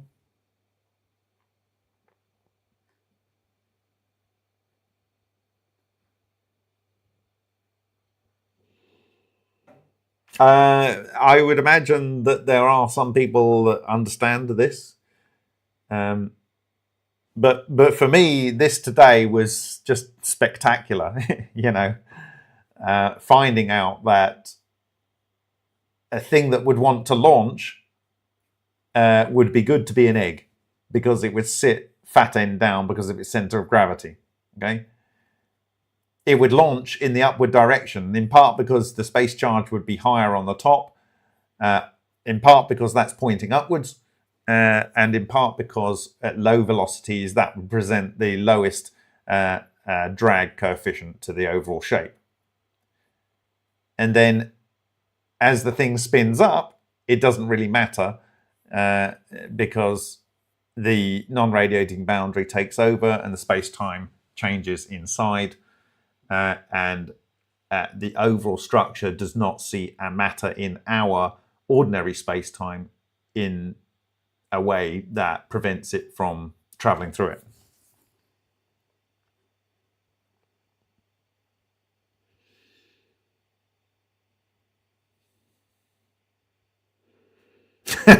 Autonomic yolks, the fifth state of matter.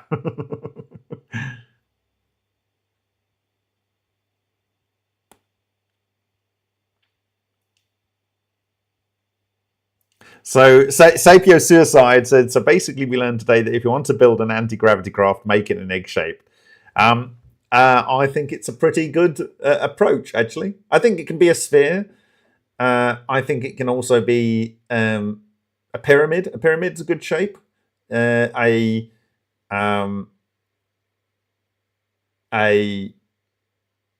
torus is not such a good shape, and it's an okay shape, but yeah, I'd say sphere, pill-shaped, egg-shaped, pyramid, double pyramid. These kind of shapes are the kind of shapes that would be the right kind of shapes. Yeah, His Highness, egg is a unibody. Well, it's a single surface. It's better because you don't have charge, space charge accumulation on pointy bits, which you get on a pyramid, even a whatever pyramid. Yeah. I mean, you can almost think of an egg as a hemisphere attached to a kind of pyramid, that has, well, it's basically, the egg's just perfect. It's just really perfect. The lowest radius of curvature means maximum amount of charge you can build on the surface.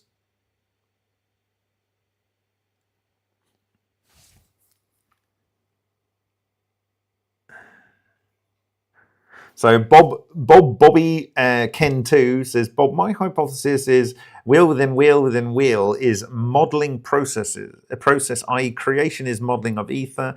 Yeah, it's the same. It's just a fractal version of how everything's built. So you're kind of you're just building the same thing at different scale. Any thoughts about tinnitus? Mine is driving me crazy. Get wrecked? I would suggest tell it to go away. Consciously tell it to go away. Not want it to go away, tell it to go away.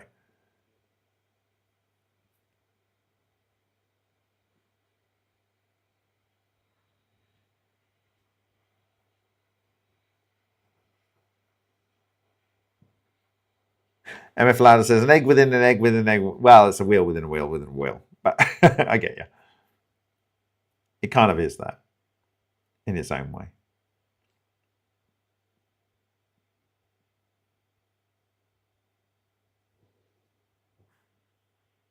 So 3 says, Bob, did you hear about the Chinese radar that picked up on plasma bubbles over the Great Pyramids? Yes, I did.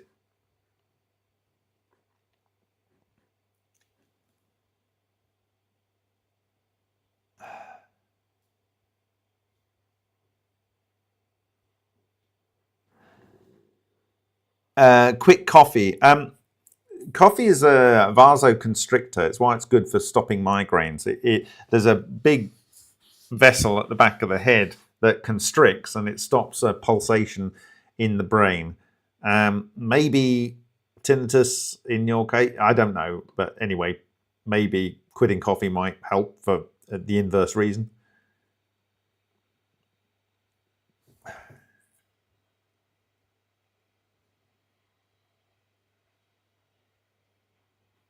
If you okay, so I really wanted you to have asked me any questions about either the Hal Puthoff et al.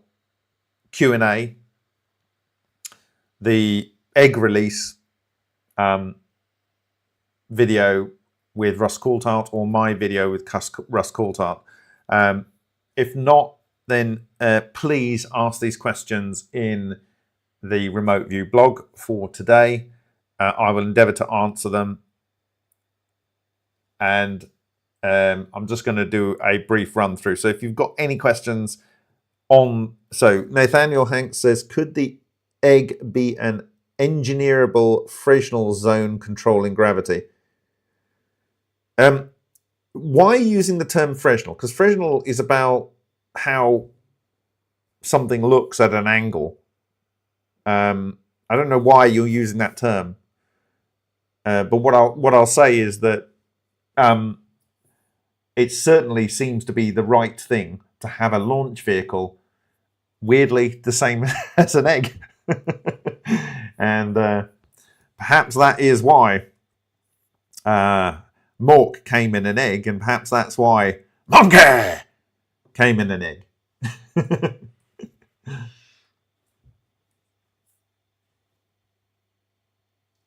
In Dandala, Dandala, they say it was in India.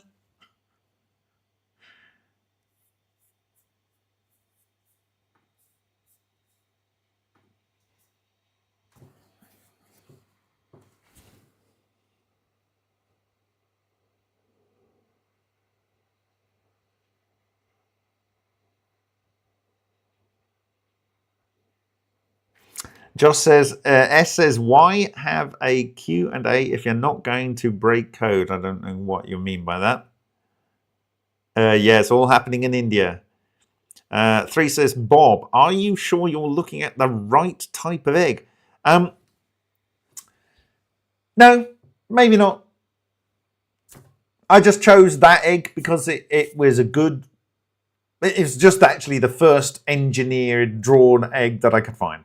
That's the first. I just put it there, and it has the perfect fire ratios in there. Whatever. I just put it there, put on the geometry, and it made sense. Yes, I've seen some pretty wonky eggs. Some are perfect. A lot are very, very similar. I think that if you took 1 million eggs and you looked at them, and you would see a average shape, just like if you take 1 million photos, the average face would look similar. A good egg, yes. I chose a good egg. It was the first. I said like geometry of an egg, or a sacred geometry of an egg. I did a search on that. It came up with that link, and I clicked on the link, and I just copied the image, and you can go and see it. It's at bit.ly/egg-geometry, egg-geo. So you can go and look where my source was for this. And as I showed you earlier, if I go to it, it has all of these fire ratios, golden ratios, etc. in there. And so that kind of made sense. So I just thought I'd overlay the sacred geometry and knowing from experiment that this thing would have to be inside because it would destroy the outer shell, and this has to be inside because it would destroy the outer shell. These three components have to be inside, and I just scaled at that, and then I just looked up, and I was surprised and unsurprised that the non-radiating boundary, obviously it fits down here, but it fits up here exactly and precisely. So whatever.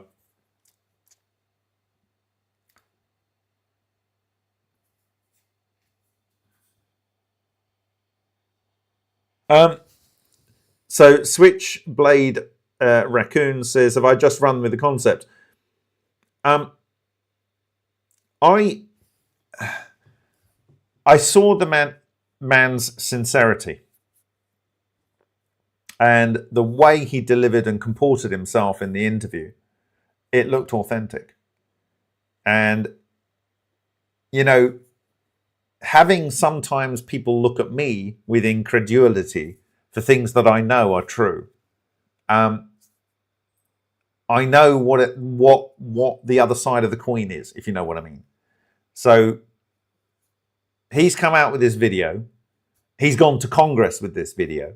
He's gone to the leading journalist investigating this phenomena with this video. Said this is what we saw. It's been corroborated by people he worked with, right? You know, at some point, you've got to run with something. And so, on good faith, I thought, let's have a look at egg. Egg is a perfect thing in nature in terms of it has all kinds of property that makes it so good. And if evolution is going to make something that really works, an egg is something that really works, okay? And so run with that. Let's look at a geometry for an egg. And how does it fit with the sacred geometry that we know can do propulsion? We know it can do propulsion because we see it in the experiment. We see it in the experiments. We know it can do propulsion. We make the fractal torus. We know it's fractal because of the impact marks. Okay? We know it has the tornado coming in. And we know 100% it moves in this direction. We know 100%. There's no doubt about that. And so we end up with this. Thank you, Skoggy Hoggins. That's very kind of you.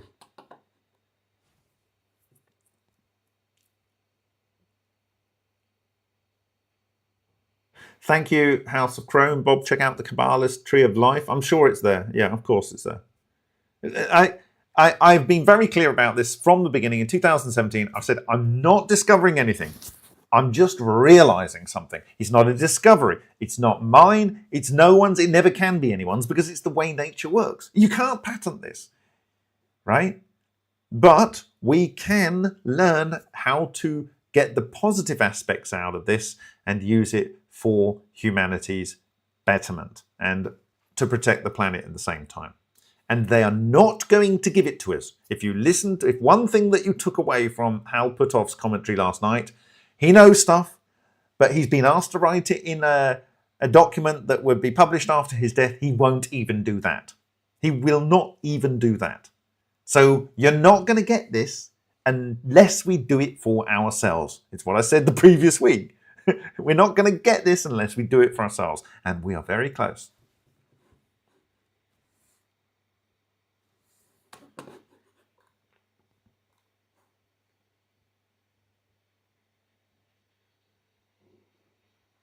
It doesn't matter about the dimensions, Daniel Herzola. It doesn't matter. You can kind of infer it from, they're saying the rope is this long. You could probably estimate the rope diameter. You can see it where it's close to it. You could probably estimate what fittings were used and so on. I don't think it's small. I think it's fairly large. But it's scale invariant. It's quantized, and we've shared a paper from 1990 on the quantization of ball lightning.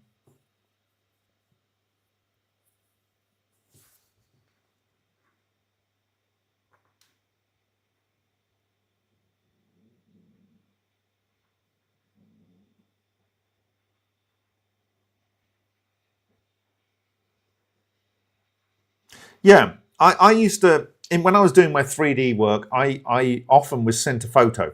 For instance, IBM had this product called an 6000 once, and I was sent a picture of a Formula One race car, and I had to find a way to map all of the logos for the RS6000 for IBM onto this race car in action with all the blur.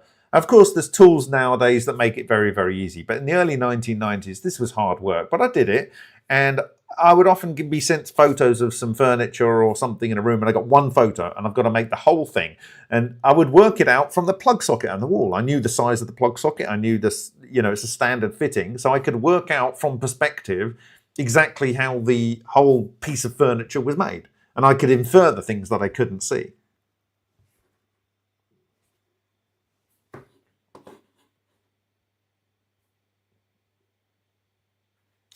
MF Loader says, did you find anything about the egg that could be determined as alien?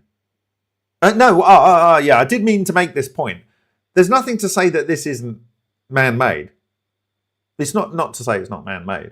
I'm not saying it's alien. It's foreign to the person that's looking at it. Like, Jake Barber is saying it's nothing I've ever seen. That doesn't mean it's alien. But if you were going to make something, given the fact that we know, in my view, in my personal view, there is one way that we can go to the stars. There's one way we can go faster than light. And it's using magnetohydrodynamics, and it will produce a non-radiating boundary. But if you wanted a launch vehicle, it's pretty good shape for it. It sits correctly, its center of mass is correct, its space charge arrangement is in the right place. When it's doing its low speed, which you'll be able to do, you only have to negate the mass slightly more in terms of the vector of the medium that is what causes the action of gravity. And then you will start to move in a direction. Then you can speed up, and then once you're in the sky, you crank it up to 11, and you basically have your own space-time, and you can move through whatever. What do you think the internal structure of the egg would be? A system that produces a magnetohydrodynamic structure. That's it. And I think you're going to probably see one of those.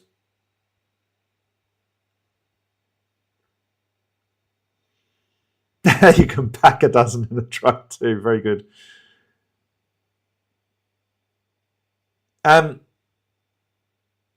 It's already been done, Get Wrecked. It's already been done. I don't think the people are going to do it. Be public about it, and so, as I said, we have to do this for ourselves.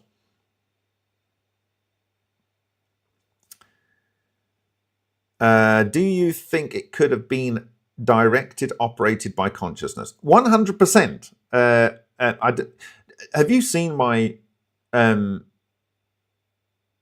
Cosmic Summit presentation? If you haven't, or if you haven't seen my presentation on ESP, go and have a look at those.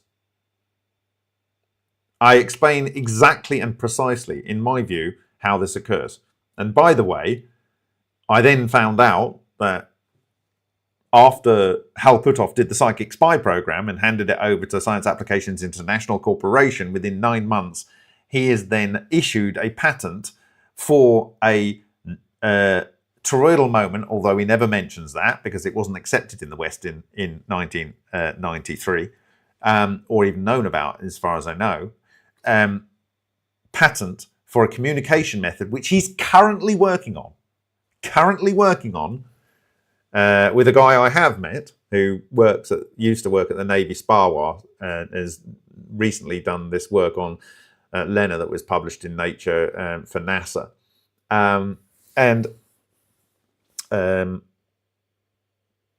He had this patent, and the patent is showing a system that produces toroidal moment. 100%. Absolutely, certainly. So he moves from Psychic Spy to a communication method. And the communication method can go through plasma. So, yes. This is what will do it. I've stated it categorically. This is what will do it. Read my lips. This is how it works. That's it. The universe gives you one option.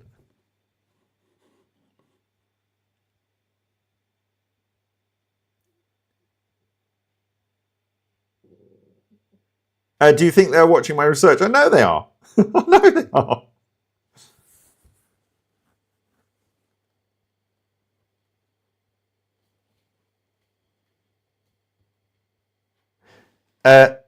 Can stuff come out of the bubble or no, things can't come out of the bubble until you spin the structure down.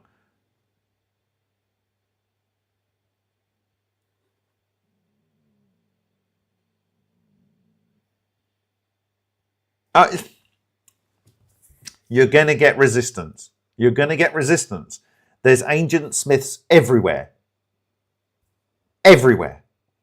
As you saw in my interview with Russ Coulthart in 2021, I literally said the concept of Agent Smith is one of the reasons why this has not been developed in the past. And then towards the end of the 2 and a bit hours, I actually say he's becoming an Agent Smith. And it's interesting. And this is one thing that was interesting, because I was saying to Ross that you kind of, essentially I was suggesting that you have to think out of the physical to the metaphysical. You have to do that, right? And I went into some detail about why. Not as much detail as I've been in many presentations before or since.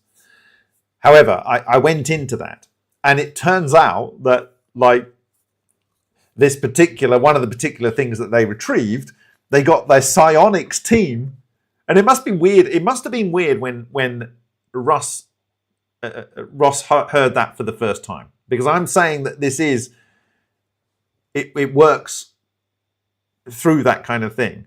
It must have been weird when someone else was saying it, and that's actually how they do it. And then he went into the desert and experienced it for himself. So it is how it works.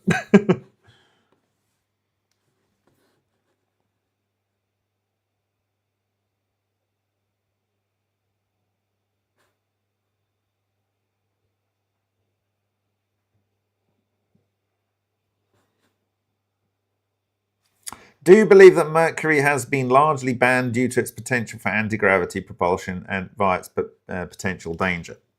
Mercury does cause brain damage. That's what's called Mad Hatters, because they used to use mercury in hat making. Okay, it also caused problems for people in the gold industry. Okay, it is toxic. It has some interesting isotopes, and one in particularly in the range. Obviously, it claims that you can manipulate mercury to make gold, one specific isotope. Mercury was the choice for Tesla in his 1930s electrical particles of matter death ray gun. Electrical particles of matter, okay? Mercury wetted tungsten is the way that Ken Shoulders was able to create a reliable Evo gun. Okay. Is it necessary? No. It's good to have a heavy isotope to stabilize an Evo, but that's when you're trying to do pulses. And in the case of Tesla and in the case of Ken Shoulders, they were both trying to produce discrete Evos. In the case of one, to produce projectiles. In the case of the other, obviously projectiles, but also in the case of Shoulders, he was trying to study their properties. Okay, so he wanted stable exotic vacuum objects. I am suggesting that it's resonance you need to use. Resonance is a much better way. Now, you need to feed extra matter in and extra energy in, and you can do these pulse discharges, but overall you want resonance in the system.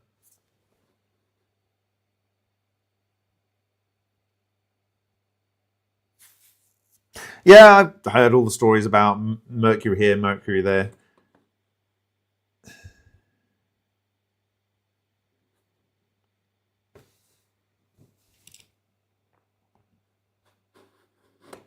So Tammy says, Miki is curious about plasmoid assistance as Malcolm referenced in his many conversations, Bob. There may be plasmoids created in the hammer effect that's likely to be going on that I witnessed in the bubbler. Bubbles formed, low pressure, phase changes, collapse. Those kind of things, just the impact itself could maybe produce these low energy solitons to a degree. I don't think the light is doing much. I've said this many times. It's not an ionizing bulb. It's not an ionizing bulb. It does not have the energy to ionize. It's not an ionizing bulb. Have I made that clear? It's not an ionizing bulb. However, it might be energizing. It might be setting up a little bit of extra energy in the environment. If you've got the right photoelectric material, it might be able to produce electrons and produce static electricity in the environment to a degree, on building on just clusters that are already in the air that's being drawn in. Maybe that's going on. The bubble collapse, I have never seen any evidence for a symmetrical bubble collapse. Not seen it. No, not a thing. Okay, I'd like to see the evidence. I'd love that to be the case. But when a bubble collapses, as I've shown, like the crumb bubble, it then goes into a vortex and it produces a vortex. There's a vortex there, but it's not collapsing from both sides. It doesn't happen, right? It doesn't happen. Okay. If it's collapsing from both sides, it's collapsing from all sides. But if it's collapsing near a surface, it'll collapse from one side and produces a torrid. Okay. You can, or near a surface or whatever. You can see all the videos on this high frame rate. I've never seen a high frame rate of a bubble collapsing symmetrically from either side. It symmetrically collapses from all sides. Or from one side. That's it. Okay. So I can't say something is correct just because someone says it's correct. There has to be some level of evidence to support what's being said, right? The metal is catalytic. It can do thermocatalytic splitting of water above 650 degrees, if the iron particularly, and nickel or whatever, different matrices in there. When you've got the charge separated material because it's been split, then that can start to form exotic vacuum objects in the vortex coming in. Then it goes into the unit, that's causing explosion. You've got plasmas, you've got more charge separation going on, more exotic vacuum objects can form, and of course it's got the multi-axis shear on the way out. So yes, there's plenty of opportunity for exotic vacuum objects to form, and therefore the observations are not a surprise. So it's just gone midnight here for me. Could 3 eggs work together? Yes, but I wouldn't. When I get onto that kind of aspect of it, I wouldn't build it like that necessarily. What is your speculation on how the thunderstorm generator works if it's not due to cavitation bubbles? It's not the cavitation bubbles. It's not the cavitation bubbles. That might help, but you can just inject water. You can just inject water, right? Just inject water. Get rid of that stuff. That's my view. That's my view. And prove me wrong by doing it and proving it doesn't work. I already know it works without that stuff. Okay? So anyway, the novel part of it is the vortex and the anti-vortex system, which is very nice. It's a very nice addition to this journey. Hi Phil. Great to have you here. I don't know if you caught the rest of the conversation, but I'm saying that the release last night, it turns out, is very logical to make a device shaped like an egg. Okay? So, I'm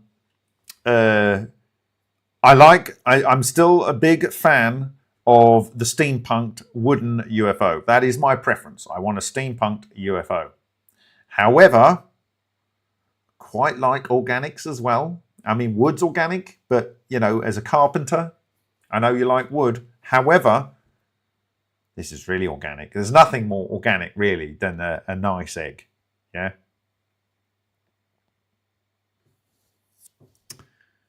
Phi eggs. Yes, exactly. So here's our phi egg. And this is a bit.ly/egggeo. You can go and see the original image, where I got it from at least. It's probably been going around the internet forever. And I just take out the images in the middle so it's clear, and I overlay the sacred geometry. Magnetohydrodynamics must be inside at this point, must be inside at this point, must be inside at this point. And when you spin it up, the non-radiating boundary exactly and precisely lands up at the top.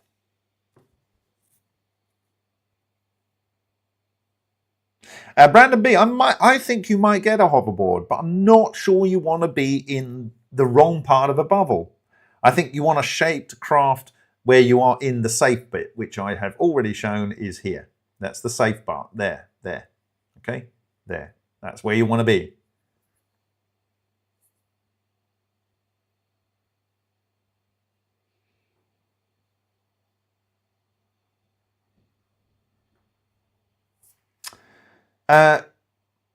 Daniel Holzer, I'm focused on the energy side. The propulsion will come when you get the energy right. It just will. And one will come with the other. In fact, Stoyan Sargachev told me, and on reflection, I think it's quite funny. He said to me, "You solve cold fusion." Stoyan Sargachev, by the way, produced a reactionless propulsion system. Go and look him up on YouTube. You can see it on a pendulum and so on. He stayed with me in 2014. I've got his book on the shelf signed by him. And he said, if you solve cold fusion, I'll give you anti-gravity. And I think what he meant is, you solve cold fusion, you get anti-gravity free.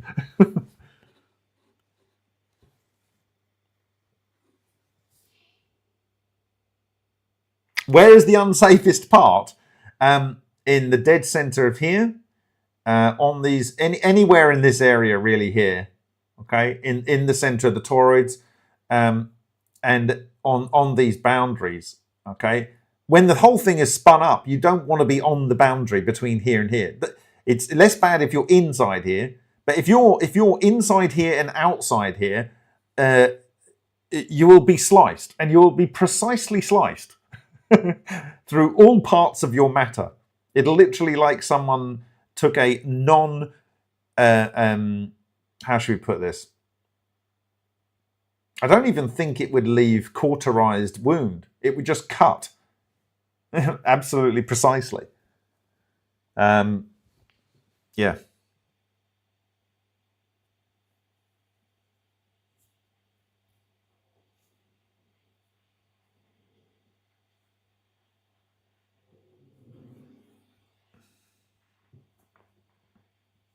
Okay, so this was Egg Day. Egg Day. And we talked about Morgan Mindy. And we talked about Monkey. And we talked about some things about the egg shape. It's very strong. It has a smooth contour, a low drag profile and aerodynamics. Specifically, if it's going slow, it will be pointy-edged first, which will also be the area of greatest space charge, which is exactly what you need. It will sit on the fat end, and again, that's exactly what you need when you are launching it into the sky. So it would launch in this direction, and when it gets into the sky, when it wants to go superluminal or transdimensional or transmedium, it will necessarily need to spin up its magnetohydrodynamic core, in which case it will produce a different space-time inside because it changes epsilon zero, the permittivity of the vacuum, and therefore it does not, anything inside does not interact with ordinary matter. It does not interact with ordinary matter. So the observations are entirely plausible that were discussed last night.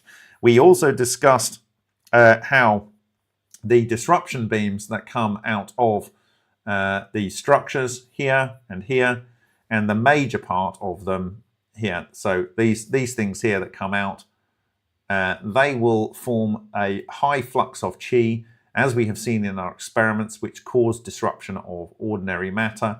This, or the spinning up method, or the turning off method, and the EMP that's produced alongside the work of Alexander Shishkin, specifically these two particular modes, discharge arresters on turning on and emitters of electromagnetic fields. They will produce a radiation because it will force the low energy solitons, the exotic vacuum objects that are inside our bodies, to disrupt, produce 10 to the 11 electrons per unit, up to 10 kilo electron volts, and the effect on the body will be similar to exposure to ionization radiation like X-rays or UV. And that, I believe, is what caused the majority of the observable ailments that he suffered from during exposure to that device. So, so we've explained the transmedium, we've explained the egg shape, we've explained him losing the hair on his body and his skin falling off, and his description of thinking it was either turned on or off. Everything that I saw in that video and description by him, his demeanor seems to be authentic. I can't fault it. It seems logical. So I think, well done, Ross Coulthart. Well done for having the courage and the guts to both investigate this, push it this far, and to get this out to the public. I think it's a real watershed. Now, is it an alien propulsion technology? It may not be. It may be ours. It may just be what people realized is the right thing to do. This was Egg Day. Thank you very much for your time. My name is Bob Grenier. Buenas noches. Dobro noc. Good night.